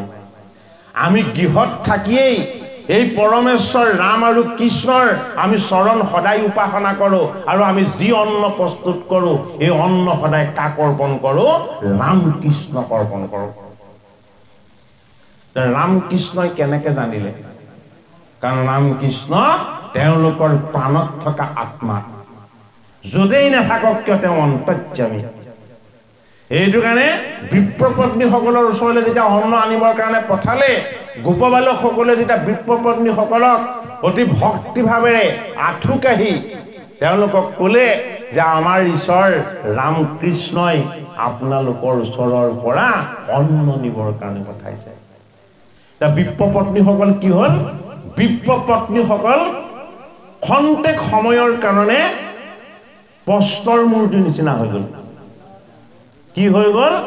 ৰাম কৃষ্ণই অন্ন বিচাৰি পঠিয়াইছে বুলি শুনি তেওঁলোক আনন্দত আত্মহাৰা হৈ গ'ল, নিজক পাহৰি গ'ল। নিজক পাহৰি কি হৈ গ'ল? তেওঁলোক চৰৰ পস্তৰ মূৰ্তিৰ নিচিনা হৈ গ'ল। তাৰ পাছত আকৌ গোপবালকসকলে কৈছে যে হে বিপ্ৰপত্নীসকল, আমাৰ ভগৱান ৰাম কৃষ্ণই আপোনালোকৰ পৰা অন্ন নিবৰ কাৰণে আমাক পঠাইছে। তেতিয়া বিপ্ৰপত্নীসকলে কি কৰিলে? অন্ন লৈছে কৃষ্ণ আৰু ৰামৰ ওচৰলৈ, কিন্তু তেওঁলোকৰ স্বামীসকলে আহিবলৈ নিদিয়ে। স্বামীসকলে কিয় আহিবলৈ নিদিয়ে? স্বামীসকল হ'ল তেওঁলোকৰ কাৰণে একোটা বাধা। আমি বেদজ্ঞ ব্ৰাহ্মণ, আমাৰ চৰণ সেৱা কৰিলে ঈশ্বৰক পাবা, তোমালোকে কৰ ৰাম কৃষ্ণক আকৌ অন্ন দিবলৈ নিবলৈ ওলাইছা? তেতিয়া বিপ্ৰ পত্নীসকলে জিদ ধৰিলে, যদি আমাৰ সংসাৰ নাথাকক, যদি তোমালোকে আমাক ভাৰ্যাৰ ওপৰত আকৌ স্বীকাৰ নকৰা, তেতিয়াহ'লে তাতো আপত্তি নাই। জীৱনত প্ৰথম এটা সুযোগ পাইছো, বোলে কি? ৰাম কৃষ্ণৰ চৰণ দৰ্শন কৰা। ৰাম কৃষ্ণক গৈ আমি আমাৰ হাতেৰে প্ৰস্তুত কৰা অন্ন তেওঁলোকক অৰ্পণ কৰাৰ এই সুযোগ আমি কেতিয়াও এৰিব নিবিচাৰো। সকলো জিদ ধৰি লওক, বিপ্ৰসকলে তেওঁলোকক বাধা দি ৰাখিব নোৱাৰিলে। তাতে এজন বৰ কঠোৰ হৃদয়ৰ বিপ্ৰ আছিলে। তেওঁ কি কৰিলে? তেওঁ ভাৰ্যাৰ হাতটোত খামুচি থাপ মাৰি ধৰি ললে, মই তোক কেতিয়াও যাবলৈ নিদিওঁ। ইহঁতে কৈছে কওক, মই কিন্তু তোক কেতিয়াও যাবলৈ নিদিওঁ। আৰু সেইগৰাকীয়ে হাতটোত যে থাপ মাৰি ধৰিলে, হে ৰাম হে ৰাম, হে কৃষ্ণ বুলি পাণ ত্যাগ কৰি দিলে, মৰিয়ে থাকিলে। ৰাম কৃষ্ণ বুলি পাণ ত্যাগ যেতিয়াই কৰি দিলে, সেই বিপ্ৰজনে ভয়ত কম্পমান হ'ল। কিয়? তেওঁ স্ত্ৰীবধ পাতকত পৰি গ'ল। তেওঁ হাতত ধৰি থাকোঁতে তেওঁৰ মৃত্যু হ'ল যে। এতিয়া কি হ'ল? গোটেই বিপ্ৰসকলৰ মাজত হাহাকাৰ লাগি গ'ল যে সকলোকে যাবলৈ দি এগৰাকীক ধৰোঁতে পাণ ত্যাগ কৰি দিলে, যাবলৈ নিদিওঁ বুলি ক'লত। গতিকে এওঁলোকক আৰু বাধা দি ৰখাটো কেতিয়াও উচিত নহ'ব। ৰাম কৃষ্ণক অন্নদান কৰি ভগৱান কৃষ্ণৰ চতুৰ্ভুজ ৰূপ দৰ্শন পালে বিপ্ৰপত্নীসকলে। আৰু বিপ্ৰপত্নীসকলক কৃষ্ণ ভগৱানে সুধিছে, ধূপ নালাগে, সুধিছে যে তোমালোকক এতিয়া কি বৰ লাগে কোৱা? বিপ্ৰপত্নীসকলক সুধিছে। এতিয়া বিপ্ৰপত্নীসকলে কি উত্তৰ দিছে? আমাক একো বৰ নালাগে। বোলে কিয়? আপোনাৰ চৰণ দৰ্শন পোৱাতকে এই জগতত ডাঙৰ বৰ কি আছে? আপোনাৰ চৰণ দৰ্শন পোৱাতকে এই জগতত ব্ৰহ্মাণ্ডত ডাঙৰ বৰ কি আছে? এইটোৱে আমাৰ কাৰণে শ্ৰেষ্ঠ বৰ। তথাপিতো আপুনিতো ঈশ্বৰ, আপুনিতো ভগৱান, যদি আমাৰ প্ৰতি দয়া হৈছে, আমি ঘূৰি যোৱাৰ পাছত আমাৰ স্বামীসকলে যাতে আমাৰ লগত কেতিয়াও অন্যায় নকৰে, তাৰমানে ভাৰ্যা হিচাপে যাতে গ্ৰহণ নকৰাকে নাথাকে। এই যে এগৰাকী বিপ্ৰপত্নীৰ যে মৃত্যু হ'ল, তেতিয়া সকলোৰে মাজত যেতিয়া হাহাকাৰ লাগিলে, আৰু তেতিয়া দ্বিজসকলে আহি আলোচনা কৰিলে। যিজনৰ প্ৰেম আৰু ভক্তিত তেওঁ নাম লৈ লৈ কোনোবাই পাণ ত্যাগ কৰি দিব পাৰে, এইজন নৰ নহয়, এইজন নাৰায়ণ। দ্বিজসকলেও চিনি পালে কাক? ৰাম কৃষ্ণ। এতিয়া দ্বিজসকলে কি কৰিলে? ৰাম কৃষ্ণক ঈশ্বৰ বুলি ভাবি ৰাম কৃষ্ণক তেওঁলোকে উপাসনা কৰিলে। ইয়াত দেখুওৱা তত্ত্বটো হ'ল এইটোৱেই, ভগৱানক যজ্ঞ কৰি প্ৰত্যক্ষভাৱে দ্বিজসকল উদ্ধাৰ হ'ব নোৱাৰিলে। কোনে উদ্ধাৰ কৰিলে? দ্বিজসকলক উদ্ধাৰ কৰিলে তেওঁলোকৰ পৰম পবিত্ৰ ভাৰ্যাসকলে। ভাৰ্যাসকল বেদজ্ঞ ব্ৰাহ্মণ নহয়, ভাৰ্যাসকলৰ বেদৰ জ্ঞান নাই, তেওঁলোকৰ কোনো ঈশ্বৰ পৰিচয় নাই। তেওঁলোকৰ লগত কেৱল এটা বস্তু আছিলে, সেইটো কি? সেইটো হ'ল ঈশ্বৰ প্ৰেম, কৃষ্ণ প্ৰেম। এই কৃষ্ণ প্ৰেমটো থকাৰ কাৰণে তেওঁলোকো উদ্ধাৰ হ'ল আৰু তেওঁলোকৰ স্বামীকো উদ্ধাৰ কৰিলে। সেইটো কাৰণে ভাগৱত শাস্ত্ৰত কি দেখুওৱা হৈছে? ৰসময় ভকতি, প্ৰেমময় ভকতি।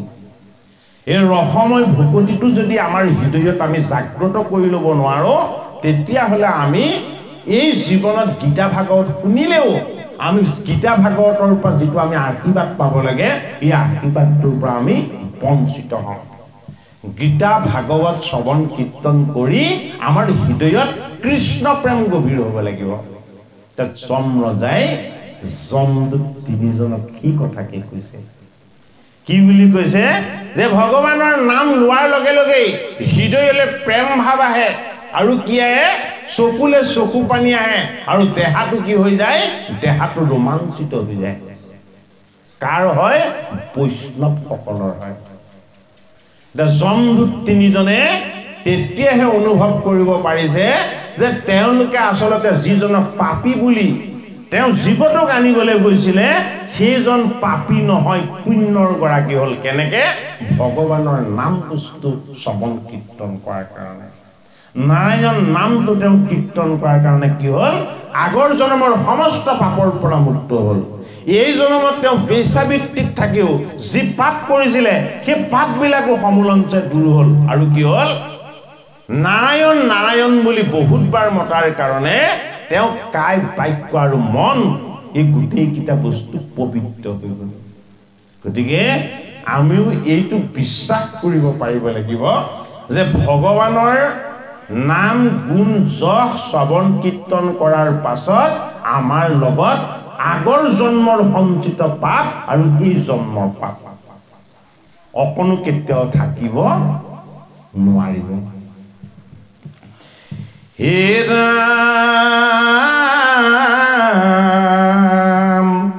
এ কৰ্ণ নুশুনাই আৰু কথা কহন্দে হে নাম উপদেশনে দে হে তেকে মহন্দে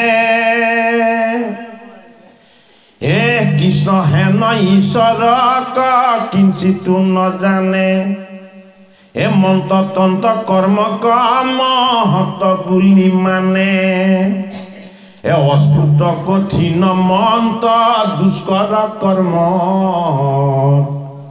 এ সদায় তাহাৰ শ্ৰদ্ধা নুগুচে মনত এ কোমল অক্ষৰ স্পষ্ট ৰাম কৃষ্ণ নাম এ অল্প ভুলি এৰে বোলে আতকোন কাম জমদূত তিনিজনক কৈছে অতি সুকোমল আৰু অতি নিৰ্মল বোলে কি ৰাম কৃষ্ণ নাম এই নামৰ যে ইমান মহিমা কোনে জানে আমি ভগৱন্তৰ কৃপাত 12 জন বৈষ্ণৱে জানো কিন্তু বেদজ্ঞ ব্ৰাহ্মণসকলে কি জানে যে জটিল বেদৰ মন্ত্ৰৰ দ্বাৰাহে ঈশ্বৰক সন্তুষ্ট কৰিব পাৰা এই বুলি ভাবি আছে গতিকে ভবাটো ভুল কাৰ দ্বিজসকলৰ শুধৰণিটো কিহে কৰিছে শুধৰণিটো ষষ্ঠ স্কন্ধত আমাক ভাগৱত শাস্ত্ৰই কৰি দিছে যে আটাইতকৈ পৰম পবিত্ৰ বস্তু হ'ল কি ৰাম পৰম পবিত্ৰ বস্তু হ'ল কি কৃষ্ণ দুবাৰ উচ্চাৰণ কৰি চাওকচোন ৰাম ৰাম কৃষ্ণ কৃষ্ণ হয়নে ৰাম বুলি কওঁতে আমাৰ ভিতৰত যিমানখিনি বেয়া টক্সিন আছিলে গোটেইখিনি বাহিৰ হৈ যাব ৰাম বুলি কোৱাৰ লগে লগে আমাৰ দেহৰ পৰা কি বাহিৰ হয় আত্মাৰ শক্তি বাহিৰ হৈ যায় নামৰ সেয়া শক্তি কৃষ্ণ বুলি কোৱাৰ লগে লগে কি হৈ যায় আমাৰ স্মৃতি গোটেই মুখপদ্ম আৰু নাক এই গোটেইকেইটা বস্তু যিমান বিকাৰ আছিলে গোটেইখিনি দূৰ হৈ যায় সেইটো কাৰণে ৰাম ৰাম কৃষ্ণ কৃষ্ণ এবাৰ নহয় কিন্তু এবাৰ ৰাম বুলি ক'লে নহ'ব ৰাম দুবাৰ কৃষ্ণ কেইবাৰ কৃষ্ণ দুবাৰ আপোনালোকে নামঘোষাৰ ঘোষাচন্দ আপোনালোকে চাব মাধৱ মহাপুৰুষে ঘোষা ঘোষোতে কৃষ্ণ কৃষ্ণ ৰাম হয়নে নহয় এবাৰ ঘোষিছে জানো হয়নে বাৰু নামৰ শক্তি সামৰ্থ্য মহিমা যদিও অনন্ত এই নিৰ্গুণ নামৰ মহিমাখিনিৰ দ্বাৰা আমাৰ কায় বাক্য আৰু মন গোটেইখিনি সোনকালে শুদ্ধ কৰি ল'বৰ কাৰণে নাম শ্ৰৱণ কীৰ্তন কৰাৰো নিয়ম আছে প্ৰণালী আছে সেই নিয়ম প্ৰণালী মতে যদি আমি নাম শ্ৰৱণ কীৰ্তন কৰোঁ তেতিয়াহ'লে আমাৰ আগৰ জন্মৰো যিমান সঞ্চিত পাপ আছিলে সমস্ত পাপ আমাৰ পৰা আঁতৰি যাব এই সিদ্ধান্ত কিহে দিছে ভাগৱত শাস্ত্ৰই দিছে ষষ্ঠ স্কন্ধত যমদূত তিনিজনক যম ৰজা ধৰ্মৰ ৰজা যম ধৰ্মৰ ৰজা নহয় জানো যমদণ্ড ধাৰণ কৰি আছে সেইটো কাৰণে তেওঁক ধৰ্মৰাজ বুলিও কোৱা হয় হে ৰাম কৰ্ণো নুশুনয় আৰ কথা কহন্তে এ নাময় উপদেশনে দে এতেকে মহন্তে। এতিয়া কি বুলি কৈছে যে তেওঁলোকে বেদৰ টান টান মন্ত্ৰ মাতি পেলাই সেই ঈশ্বৰ সন্তুষ্ট কৰিব পাৰে বুলি দ্বিজসকলে ব্ৰাহ্মণসকলে ধৰিয়ে লৈছে। সেইটো কাৰণে নামৰ তত্ত্বটো কাৰ লগত আছে? সন্ত আৰু মহন্ত সকলৰ লগত আছে। সন্ত আৰু মহন্তৰ স্বভাৱটো কি? সন্ত মহন্তৰ স্বভাৱ আচৰণ ঈশ্বৰৰ নিচিনা। ঈশ্বৰৰ নিচিনা মানে কি? যিটো তোমাক বুজাই লাভ নাই সেইটো মই বুজাই একো সময় খৰচ নকৰো। গোটেই জীৱনটো কাক বুজাইছিলে? গোটেই জীৱনটো বুজাইছে কাক? ধৃতৰাষ্ট্ৰ। গোটেই জীৱনটো বুজাইছে কাক? দুৰ্যোধন আৰু দুঃশাসনক। বিদুৰে বুজাইছে অন্যায় নকৰিবা, অধৰ্ম নকৰিবা, পাপ নকৰিবা, এই বংশটো ক্ষয় হ'ব। গোটেই জীৱনটো কাষত থাকি বুজালে কোনে? বিদুৰে। বুজিলে জানো? চুলিজান মানুহ বুজিলে জানো? 100 কৌৰৱ মৰি শেষ নোহোৱালৈকে নুবুজিলে মানে বাৰু। গতিকে এয়া আমাকে কৈছে, আমি কৌৰৱ। যিমান বুজালেও নুবুজো, যিমান মানিবলৈ ক'লেও আমি মানি ল'ব নিবিচাৰো। গতিকে আমি পাণ্ডৱৰ দৰে পুণ্যময় বৃত্তিবিলাকৰ ফালে ধাৱমান হ'ব লাগিব, ধৰ্মশীল হ'ব লাগিব, সৎবুদ্ধিযুক্ত হ'ব লাগিব, আত্মজ্ঞানৰ গৰাকী হ'ব লাগিব, ন্যায় নীতি সদাচাৰ আমাৰ লগত থাকিব লাগিব, আৰু লগতে কি হ'ব লাগিব? সহিষ্ণু, সৎসংগ, নম্ৰ, কোমল, এই ভাল গুণবিলাক আমাৰ লগত আমি কৰ্ষণ কৰিব লাগিব। এইটো কাৰণে পঞ্চপাণ্ডৱ 5টা তত্ত্ব। দেহটো কিহৰ? পঞ্চভূতৰ। পঞ্চভূতৰ 5টা তত্ত্ব আছে। জল, অগ্নি, বায়ু, পৃথিৱী, শব্দ, এনেকে 5টা তত্ত্ব আছে। অগ্নি, হয়নে নহয়? এই 5টা তত্ত্বৰ লগত ঈশ্বৰ তত্ত্বৰ কি হ'ব লাগিব? সমন্বয় হ'ব লাগিব। এই ঈশ্বৰ তত্ত্বৰ যদি সমন্বয় নহয়, বুজালেও নুবুজো, ক'লেও নামানো। এইটো কাৰণে কি বুলি কৈছে যে মহন্তসকলে যদিও ঈশ্বৰৰ নামেই আটাইতকৈ শ্ৰেষ্ঠ বস্তু, নাম শ্ৰৱণ কীৰ্তন কৰিলেই সাধনা আৰু সিদ্ধিৰ ওপৰত গৈ মুখ্যতকৈ ওপৰত, মুখ্য সুখৰ আনন্দতকৈ ওপৰলৈ যাব পাৰে। এইটো 12জন বৈষ্ণৱে জানে, 6জন ভকতে জানে, আৰু জগতৰ হৰিয়ে জানে। বেলেগ কোনেও নাজানে। 6জন ভকত, 12জন বৈষ্ণৱ, মুঠ পৰিমাণ কিমান? 18। হয়নে? 8 + 1 = কিমান? 9। 9টোৰ পাছত আৰু কিবা অংক আছে জানো?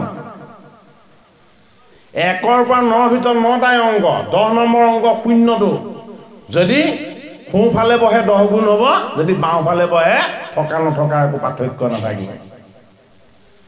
সেইকাৰণে অংক 9টা। অংক 9টাৰ ভিতৰত কি কৰা হৈছে? এই 9টা তত্ত্বক নৱবিধা ভকতি কৰা হৈছে। নৱবিধা ভকতি যদিও আমি কৰোঁ, এই নৱবিধা ভকতিৰ সাৰটো হ'ল কি? 10 নম্বৰ ভকতিবিধ। 10 নম্বৰ ভকতিটো কি? নিৰ্গুণ ভকতি। নিৰ্গুণ ভকতিটো এবিধ। সেইটো কাৰণে 9ৰ লগত সংযোগ হৈ থকা নাই। 3য় স্কন্ধত কপিল ভগৱানে মাতৃ দেৱাহুতিক নিৰ্গুণ ভকতিৰ কথা কৈছে। ভাগৱত শাস্ত্ৰত যিখিনি কথা শ্ৰৱণ কীৰ্তন কৰে, সমস্ত কথাই গুণৰ পৰা মুক্ত, নিৰ্গুণ। যমদূতৰ কথা কৈছে, ভয় লগা অতি। সিহঁতৰ চেহেৰাবিলাকো বৰ্ণনা কৰিছে। ভাগৱতত থকা যমদূতৰ কথা যদি কীৰ্তন কৰা হয়, আমাৰ লগত থকা যমদূত কেইজন কি হ'ব? ভীতিগ্ৰস্ত হ'ব। সিহঁতি কি হ'ব? সিহঁতি দুৰ্বল হ'ব। এইটো কাৰণে ভাওনাত অসুৰ উলিওৱা হয়, ৰাক্ষস উলিওৱা হয়, হয়নে নহয়? সেইবোৰতো বেয়া বস্তু সেইবিলাকৰ অভিনয় কৰিলে আমাৰ পুণ্য হ'ব জানো হয়নে সেইবিলাক দেখাত বেয়া হয় সেইবিলাকে আমাৰ ওচৰলৈ কি আনিব ভাল বস্তু আনিব বেছিকে লাগি থকা জাতিলাও জোপাৰ ওচৰত একেবাৰে আপচু মুখা এটা আহি দিয়া হয়নে নহয় বাৰু হয়নে বাৰু আপচু মুখা এটা আহি দিয়া হয়নে নহয় ভাগৱতৰ শক্তিটো বুজক বিশেষকে লাও হেন্দালিৰ তলত হয়নে অতি বিভস্ত মুখা এটা আহি দিয়া হয় হয়নে বাৰু এই মুখাটো কিয় আহি দিয়ে নজৰ নালাগিবৰ কাৰণে নজৰটো ক'ত আছিলে নজৰটো বস্তুখিনি নাই নজৰটো আমাৰ লগত আছে আমাৰ লগত এটা বেয়া নজৰ আছে বেয়া দৃষ্টি আছে বিনাশকাৰী শক্তি আছে এই বিনাশকাৰী শক্তিটোক যদি আমাৰ পৰা আঁতৰ কৰিবলৈ হয় তেতিয়াহ'লে ভাওনাত অসুৰবিলাকে কৰা যুদ্ধ চাব লাগিব ভাওনাত অসুৰবিলাকে কৰা দৈত্যবিলাকে কৰা যুদ্ধ চাই যদি আমি আনন্দ লভিব পাৰিছো আমাৰ ভিতৰত থকা আসুৰী বৃত্তিবিলাক দুৰ্বল হ'ব হয়নে বাৰু ভাওনাত যদি কেনেবাকে কৃষ্ণ ওলোৱা দেখি ঈশ্বৰ কৃষ্ণক দৰ্শন কৰাৰ আনন্দ জাগ্ৰত হয় তেতিয়াহ'লে আমাৰ ভিতৰত থকা কৃষ্ণজনে কি কৰিব আনন্দ কৰিব এইটো কাৰণে ৰহস্য ভূপতি আমাৰ মাজত থকা বেয়াবিলাকক বিনাশ কৰিবৰ কাৰণে হুলেৰে হুল কাহে হয়নে বাৰু এই বেয়াবিলাকৰ ভয়াৱহতাটো আমি চাব জানিব লাগিব ষষ্ঠ স্কন্ধত সেইটো কাৰণে কি কৰা হৈছে যমদূত তিনিজনক দেখিলে ভয় লগা অতি বিকট ৰূপ চকুকেইটা ৰঙা ৰঙা দেখিলে ভয় লগা বিভৎস হয়নে বাৰু অৰ্থাৎ আমাৰ লগত থকা এই বিভৎস বস্তুবিলাক সেইবিলাক কীৰ্তন কৰাৰ লগে লগে কি হৈ যায় শুদ্ধ হৈ যায় শান্ত হৈ যায় আৰু সুস্থ হৈ যায় সেইদিনাখন এজন ভকতে সুধিছে বোলে শিশু পালে কৃষ্ণক ইমান গালি পাৰিলে ইমান বেয়া বেয়াকে কৈছে শিশু পালে কৃষ্ণক ইমান বেয়াকে গালিৰ পৰা আমি যদি কীৰ্তন কৰো শ্ৰৱণ কৰো তেতিয়াহ'লে আমাৰ কেনেকে পুণ্য হ'ব হয়নে বাৰু কৃষ্ণক গালি পাৰিলে পুণ্য হয় বেলেগক গালি পাৰিলে পাপ হয় এইটোতো কৃষ্ণৰ ভকতি ভক্তিৰ মহিমা বিপৰীত কৃষ্ণক গালি পাৰিলে পুণ্য হয় কৃষ্ণক গালি পাৰিলে কিয় পুণ্য হয় কৃষ্ণ হল অগ্নি গালিবিলাক হল শুকান বন অগ্নিত যদি শুকান বন পৰি যায় তেতিয়াহ'লে কি হ'ব চব ভস্ম হৈ ছাই হৈ যাব এইটো কাৰণে কৃষ্ণক বদনাম দি মতা হৈছে ক'ত ভাগৱত দশম স্কন্ধত কৃষ্ণক নাৰায়ণ বুলি ঈশ্বৰ বুলি হয়নে জগতৰ হৰি বুলি কোৱাতকে গোপীসকলে কি বুলি কয় মাখন চোৰ বুলি কয় হয়নে বাৰু চোৰটো বদনাম নহয় জানো কি বুলি কয় কৃষ্ণক চিত চোৰ বুলি কয় আৰু কৃষ্ণক কি বুলি কয় ৰণ চোৰ বুলি কয় আৰু কৃষ্ণক কি বুলি কয় ৰাখাল বালক বুলি কয় তুমি গোৱালৰ ল'ৰা ৰজাৰ ল'ৰা নহয় গতিকে ইয়াৰ দ্বাৰা কি দেখুওৱা হৈছে কৃষ্ণৰ গুণ যশ আৰু লীলাৰ যিটো ঐশ্বৰিক মহিমা এই ঐশ্বৰিক মহিমাটোক আমাক উপলব্ধি কৰিবলৈ কৈছে যে যদি তুমি ভালৰ সংগ লোৱা তোমাৰ শত্ৰুজন যদি কেনেবাকে অত্যন্ত শান্ত প্ৰশান্ত আৰু শুদ্ধ চিন্তাৰ হয় সেই শত্ৰুতাত তুমি সদায় আনন্দ পাবা আৰু যদি আমাৰ বন্ধুজন যদি কেনেবাকে একেবাৰে অজ্ঞানী হৈ যায় ভাল বেয়া একো বুজি নোপোৱা হৈ যায় কি হ'ব আমাৰে বিপদ হ'ব হয়নে এইটো কাৰণে বন্ধু কাৰ লগত বন্ধু যদি কৰিছে ভগৱানৰ লগত আৰু শত্ৰু যদি কৰিছে কাৰ লগত ভকতৰ লগতে কৰক অভকতৰ লগত শত্ৰুতা কৰি একো লাভ নাই ভকতৰ লগত শত্ৰুতা কৰিলে কি লাভ আছে তেওঁ কেতিয়াও আপোনাৰ পৰা শত্ৰুতা বুলি নাভাবে কিয় এই বৈষ্ণৱ সকলৰ কথা ভাগৱতত সেইটো কাৰণে দেখুৱাইছে যমদূত কেইজনক ন্যায় দণ্ড ধাৰণ কৰি তেওঁলোকক শাস্তি দিবৰ কাৰণে যদিও পঠিয়ালে নামৰ মহিমা কি ইয়াক কিন্তু কি কৰিছে যমদূত তিনিজনক বুজাই দেখুৱাইছে যে তোমালোকে ভগৱানৰ পৰম পবিত্ৰ নাম য'ত শ্ৰৱণ কীৰ্তন কৰা হয় সেই ঠাইলৈ কেতিয়াও নেযাবা হয়নে নহয় আমাৰ যেতিয়া সকলো ডাক্তৰ ফেইল হ'ব একো দৰৱে কাম নিদিব তেতিয়া কি কৰে ভকত মাতি গীতা পাঠ কৰে হয় ইপাৰ হওক নহয় সিপাৰ হওক কৰে নে নকৰে বাৰু হয়নে আৰু অসুখটো আৰম্ভ হওঁতে গীতা পাঠ কৰিব লাগিছিলে ভগৱানৰ গুণ কীৰ্তন শ্ৰৱণ কৰিব লাগিছিলে দেহৰ মৃত চেলবিলাক চব চৈতন্য হৈ গ'লহেঁতেন দেহ মনত থকা বেয়া বায়ুবিলাক বাহিৰ হৈ গ'লহেঁতেন তেওঁৰ লগত আত্মাৰ শক্তি বাঢ়ি গ'লহেঁতেন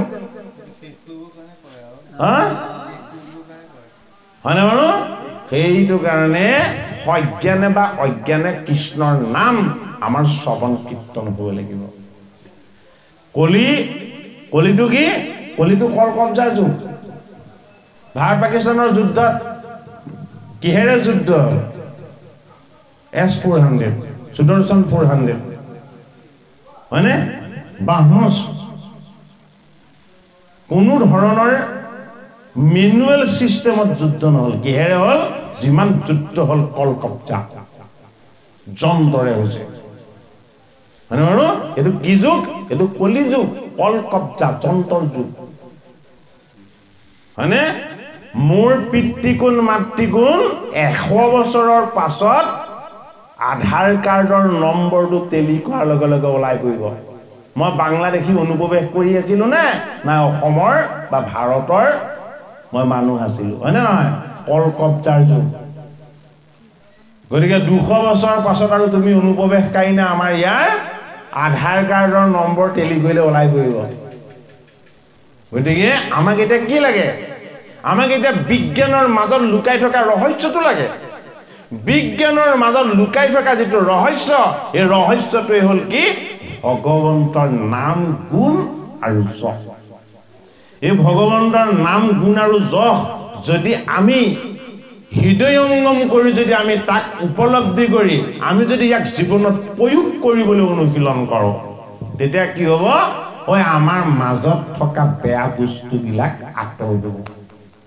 এইটো কাৰণে ভাগৱতে কি দেখুৱাইছে ভাগৱতে বেলেগে সাধনা কৰি পুণ্য অৰ্জন কৰাটো দেখুওৱা নাই ভাগৱতে দেখাইছে যদি তোমাক পুণ্যৰ ভাগ লাগে তেতিয়াহ'লে ভক্তি তুমি নিজে কৰিব লাগিব কেনেকৈ কৰিব লাগিব তোমাৰ কাম হ'ল ভকতক নিমন্ত্ৰণ কৰা ভাগৱত শাস্ত্ৰ শ্ৰৱণ কীৰ্তনৰ আনন্দ তুমি প্ৰচাৰ কৰা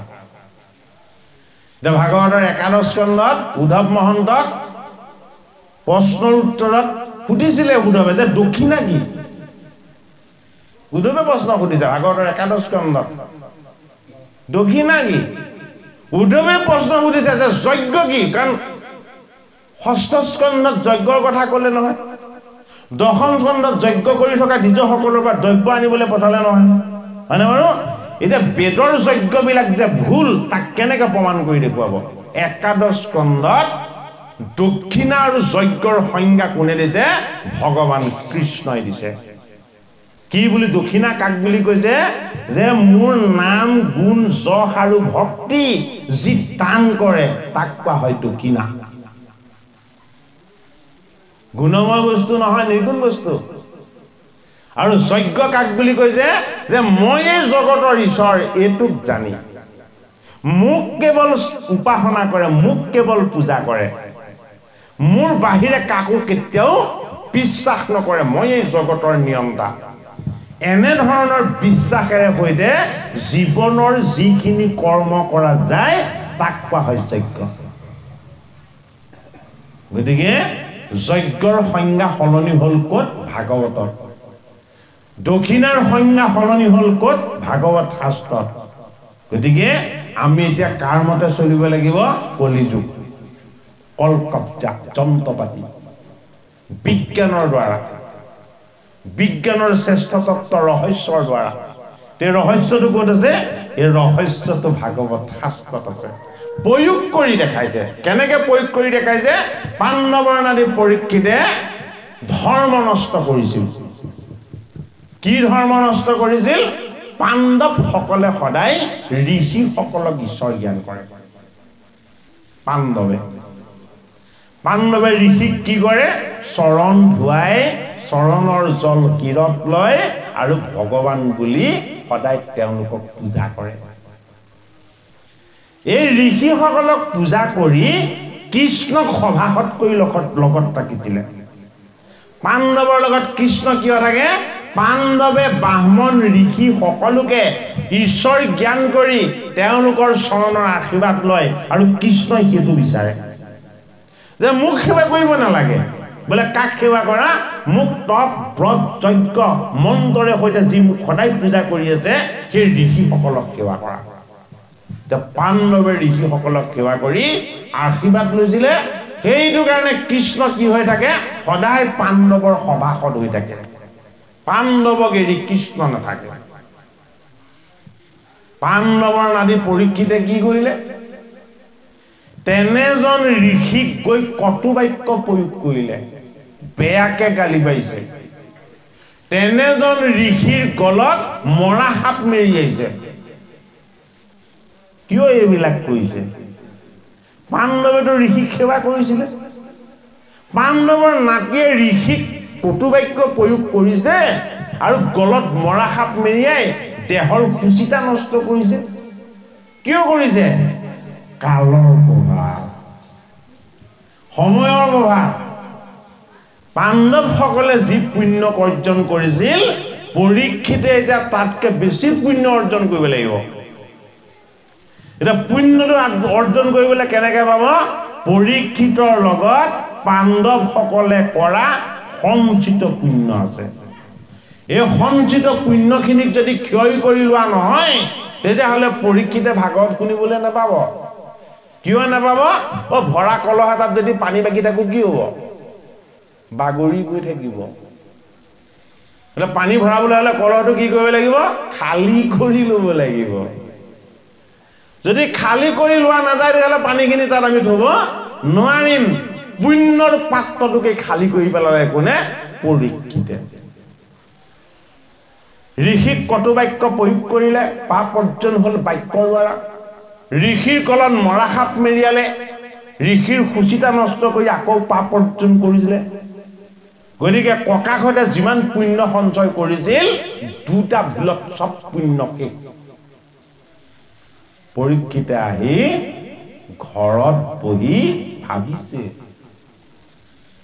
যে মইনো আজি কি কি কৰিলো। কাৰণ বিকাৰগ্ৰস্ত হৈ সেয়া কৰিছে, স্বাভাৱিক অৱস্থাত কৰা নাই নহয়। তেওঁ ঠিক ভাবোতেই এজন ঋষি আহি পাইছে, নামটো গৌৰম। কোনে পঠাইছে? সমীক ঋষিয়ে পঠাইছে। পৰীক্ষিতক যে অভিসম্পাদ দিয়া হৈছে এইটো সমীকে জানে, সিংহীয়ে জানে, কিন্তু পৰীক্ষিতে নাজানে। পৰীক্ষিতে নজনাৰ কাৰণে ঋষিজন অত্যন্ত সমীক জ্ঞানী ঋষি, গুণী ঋষি, শ্ৰেষ্ঠ ঋষি।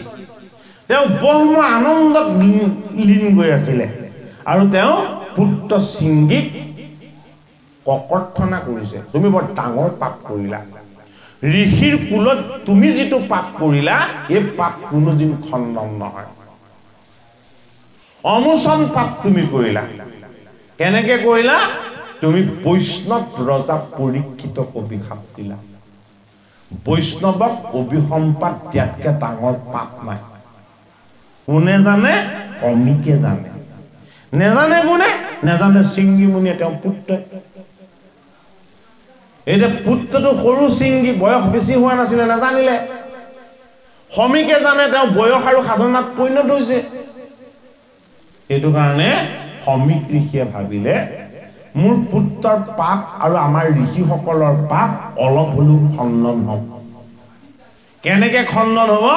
যদি ৰজা পৰীক্ষিতে এই অভিসম্পাতৰ কিবা এটা প্ৰতিকাৰ কৰিব পাৰে, তেতিয়াহ'লে আমিও উদ্ধাৰ হম। সেইটো কাৰণে বৰ ততাতয়াকৈ গৌৰমুখ নামৰ ঋষিজনক পঠাই দিলে। ঋষিজনক পঠাই পৰীক্ষিতক কি বুলি জনাবলৈ ক'লে যে হে মহাৰাজ পৰীক্ষিত, সমীক ঋষিৰ পুত্ৰ সিংহী মুনিৰ দ্বাৰা আপোনাৰ 7 দিনতেই তক্ষকনাকে দংশন কৰি মৃত্যু দিব বুলি আপোনাক অভিসম্পাদ দিয়া হৈছে। এতিয়া পৰীক্ষিতে যেতিয়া অভিসম্পাদ পালে, পৰীক্ষিতে এবাৰ হাঁহিছে, এবাৰ কান্দিছে এবাৰ হাঁহিছে এবাৰ কান্দিছে কিটকিটকে এবাৰ হাঁহে আকৌ এবাৰ হুক-হুককে কান্দে হাঁহিছে কিয় যে মই যিখিনি কৰিছো তাৰ উচিত প্ৰায়শ্চিত্ত কৰিছা তুমি কান্দিছে কিয় যে যিখিনি মই কৰিব নালাগিছিল মই সেইখিনি কিয় কৰিলো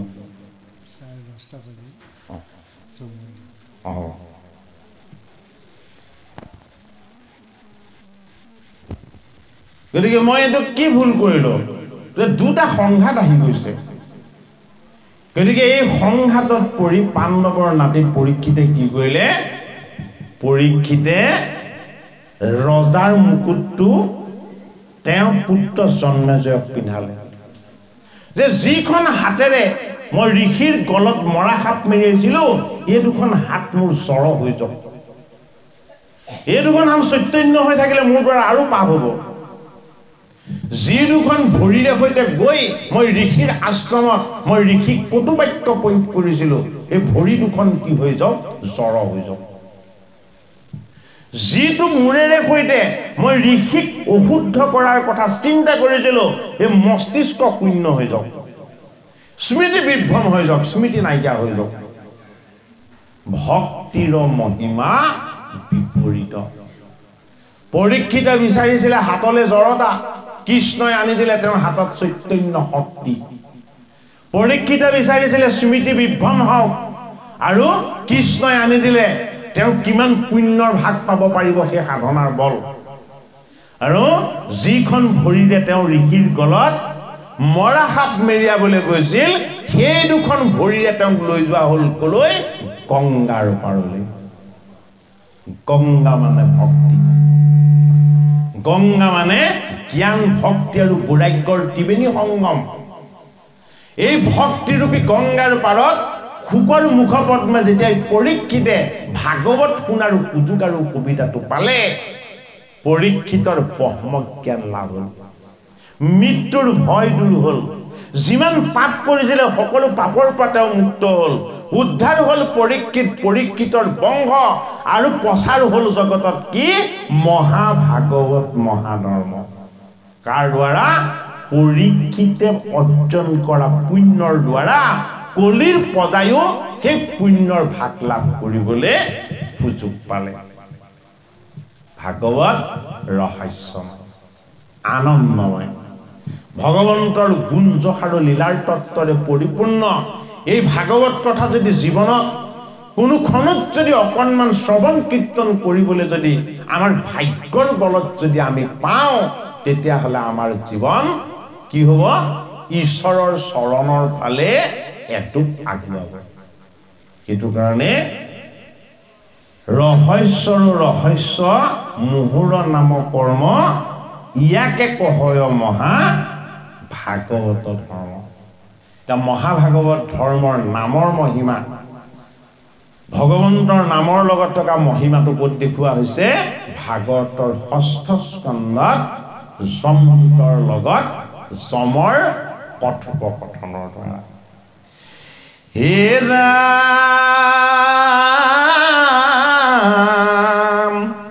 ও সেইমতে হৰি নাম পৰম মংগল এ যাৰ উচ্চাৰণে পাৱে এ মহা মুখ্য ফল এ পাপ পায়া চিত্ত ইটো গুণচাৰ কাম অ এই বুলি জানন্তেও হে নকহিলা নাম সন্তসকলে নকলে সেইটো কাৰণে ঋষিসকলক কিয় তেওঁলোকে নামৰ মহিমা বুজিবলৈ যত্ন নকৰে হে আৰু এক অভিপ্ৰায় কহু শুনা দ্ৰুত এ পৰম ৰহস্য নাম ধৰ্ময় অদ্ভুত ঐ ইহাৰ মহিমা মাত্ৰ জানে যিটো প্ৰাণী এতেকে মুকুতি পাৱে কৈলো সত্যবাণী এ যেবে জানে জগতে নামৰ তত্ত্বভেদ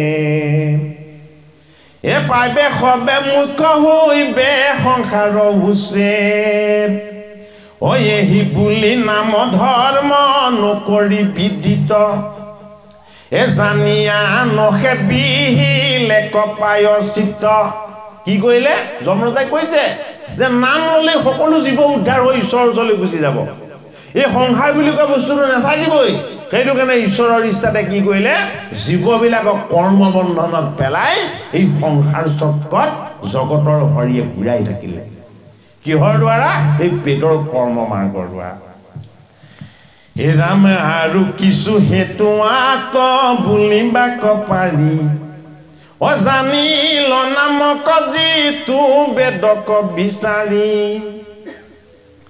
এহেন মহাব্ৰহ্ম জ্ঞান ৰাখান দুষ্কৰ অতেনয় দুষ্কৰ নাম কৰ্মী মনুষ্যৰ আশে আন বচন মুখত সৰি সুখৰ কৰি উঠক কৰালে যে যে বেবুলে হৰি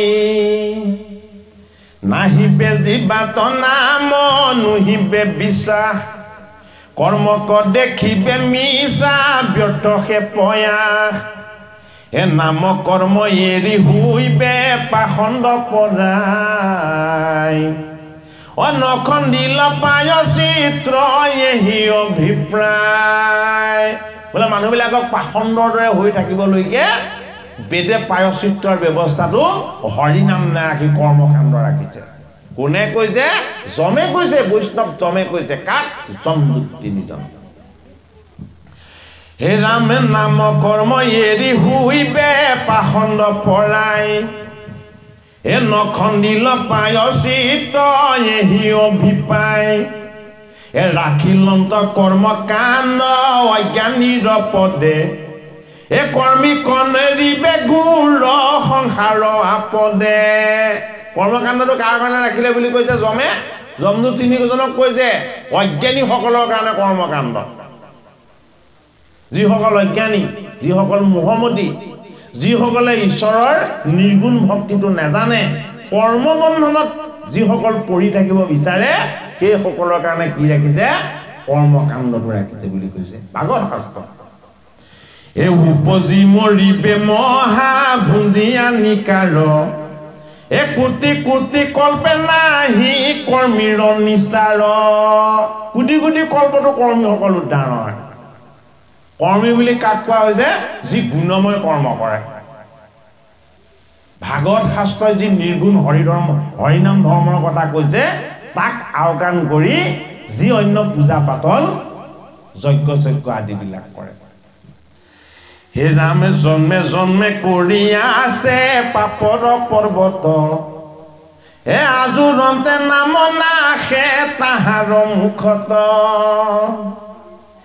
নলৱে সন্তৰ সংগ শিকাৰণে ৰণ জানি বিশেষে নিজ পৰম পাখণ্ড জন্মে জন্মে যিটো আৰাধিয়াই আছে হৰি তাহাৰ মুখত নাম আশে সৰসৰি নামটো কি ৰামকৃষ্ণ নাম ইমান সুলভ কিন্তু ল'ব পাৰে জানো ভাবি চাওকচোন ৰাতিপুৱা বা গধূলিলৈকে ৰামকৃষ্ণ বুলিনো কেইবাৰ উচ্চাৰণ কৰে ল'ৰাটোৱে দুষ্টামি কৰাৰ সময়ত মাকক চিনি পায় মুখেৰে যিকেইটা বাক্য ৰাখিব হয়নে বাৰু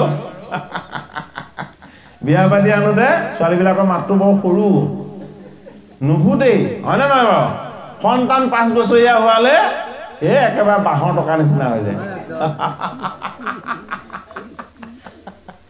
হয়নে বাৰু গতিকে এই কৰ্মবন্ধনত আমাক পেলাই ৰাখে ঈশ্বৰে সেইটো কাৰণে কি সংসাৰখন থাকিলেও ৰাম কৃষ্ণ হৰি নাম আমি মুখৰ পৰা কেতিয়াও এৰিব নেলাগে আমাৰ এইটো অভ্যাস হৈ যাব লাগে হে ৰাম তাৰ কৃষ্ণ কথাতে উপজে আতি ৰস শিখি ভাগ্যৱন্তে গাৱে হৰি গুণ যশ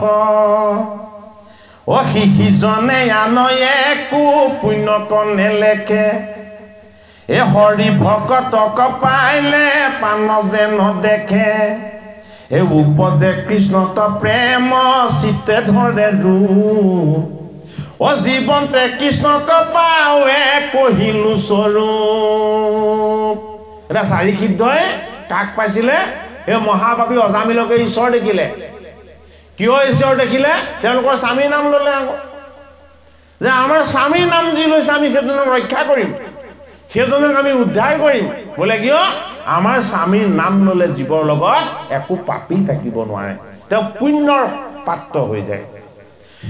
হেন বিমৰি যিটো মহাবুদ্ধিমন্ত, এ পৰম শ্ৰদ্ধায়ে নিতে ভজে ভগৱন্ত। শ্ৰৱণ কীৰ্তন নাম নচাৰে মুখৰ, এ মূৰদণ্ড যোগ্য আৰ নুহি সিতুনৰ। কি বুলি কৈছে? জন্মজাই যমদূত তিনিজনক কৈছে, যাৰ অভ্যাস শ্ৰৱণ কীৰ্তন, যি হৰিৰ নাম গুণ শ্ৰৱণ কীৰ্তন কৰে, হেৰা যমদূত, হেৰা যমদূত তিনিজন, সেইজনৰ ওচৰত মোৰ হাত নাই। বোলে কিয়? সেইজনক বিষ্ণুৰ দূতেহে নিব, মই মোৰ যমৰ দূতে তেওঁলোকৰ জীৱতক আনিব নোৱাৰে। এ নকৰিবে পাপ সিটো চিত্তৰ আহ্লাদে, যদি বা তাহাৰো সি যে পাতে প্ৰমাদে। এ হৰি নাম কীৰ্তনে তেখনে হোমে নাশ, পাপী হেন বুলি তাৰ নচাপি বিপাশ। এ শুন দূত হব কহো হিতেশে বচন, কৃষ্ণ তই একান্ত চিত্তে পখিয়া শৰণ। হেৰৌ যমদূত তিনিটা, তহঁতিও এতিয়াবা কৃষ্ণৰ চৰণৰ শৰণ ল। কাক কৈছে? যমদূত তিনিজনক কৈছে। বোলে কৃষ্ণৰ চৰণৰ শৰণ ললে কি হব? তহঁতিও পাপী বিচাৰি ঘূৰিব নালাগে, তহঁতিও ভকতৰ সংগবি তেতিয়া। হে ৰামে ধুন দূত হব কি কহো হিতেশে বচন, এ কৃষ্ণ তই একান্ত চিত্তে পখিয়া শৰণ। এ ঐৰ পৰা ময়ো মানা কৰো পত্নী, দেৱে সিদ্ধে তাহাৰে সে গাৱে গুণ গীত। তা সম্বাৰ নচাপিবি সমীপ কিংকৰ, লগে ফুৰে কমৌদ কি গদা গোবিন্দৰ। যমদূত তিনিজনক কি বুলি কৈছে? যে আমাৰ স্বামী ৰামকৃষ্ণ হৰি নাৰায়ণ নাম যি লৈ ফুৰে, তাৰ পাছত তহঁতি নেদেখ।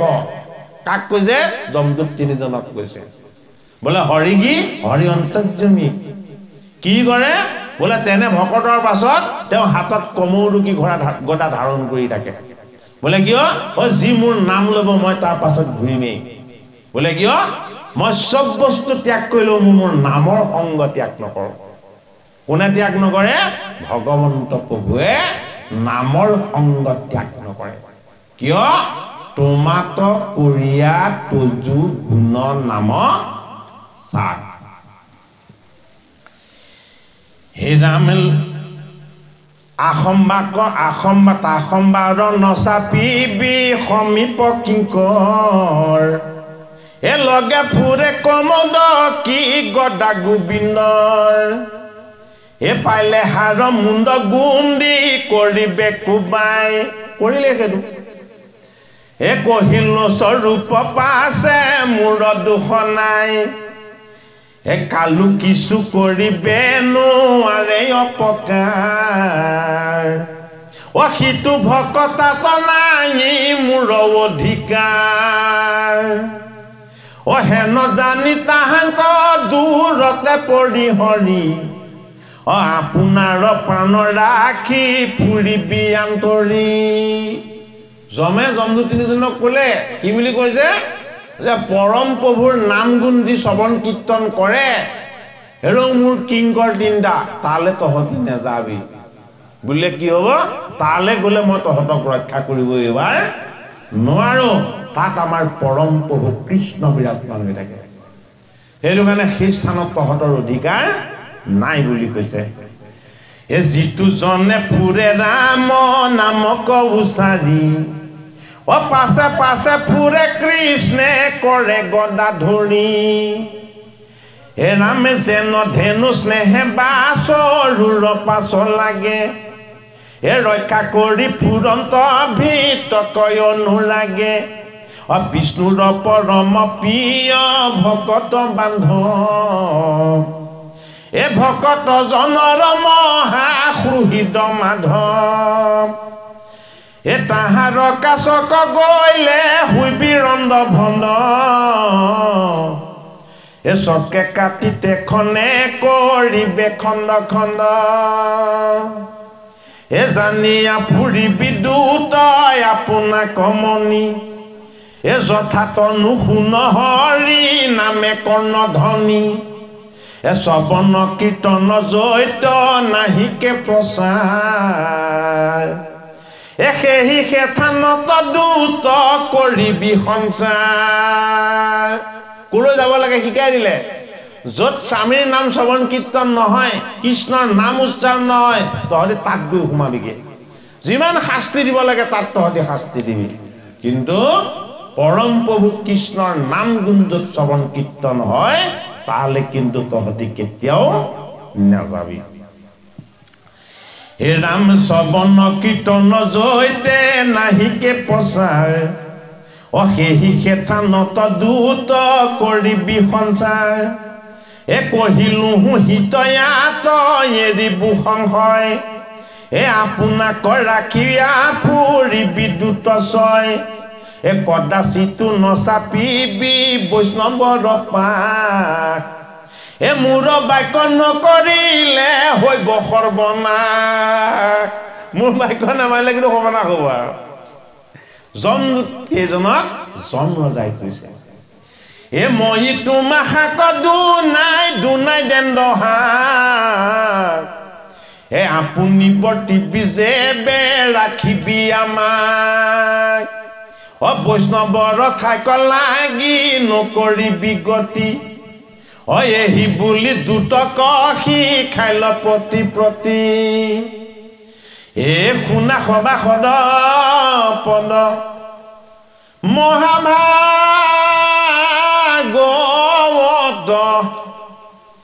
অনুমাত্ৰ সাৰ নাহি ইটো সংসাৰত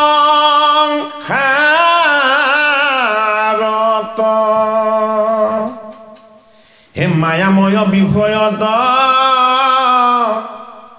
মৰিলা সামুজি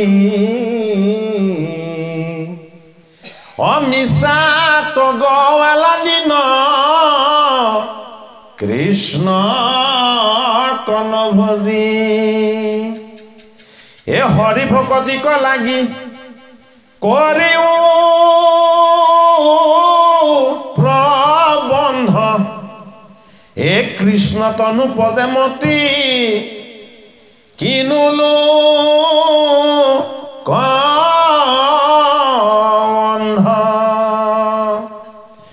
যাৰ নাম লৈলে মাত্ৰ সংসাৰ কতৰি হিয়াত আচন্ত হেন কৃপাময় হৰি যাবেন তুমিলে মহা দুৰ্ঘোৰ মৰণ সত্তৰে লৈক কৃষ্ণ প্ৰভু কৃষ্ণত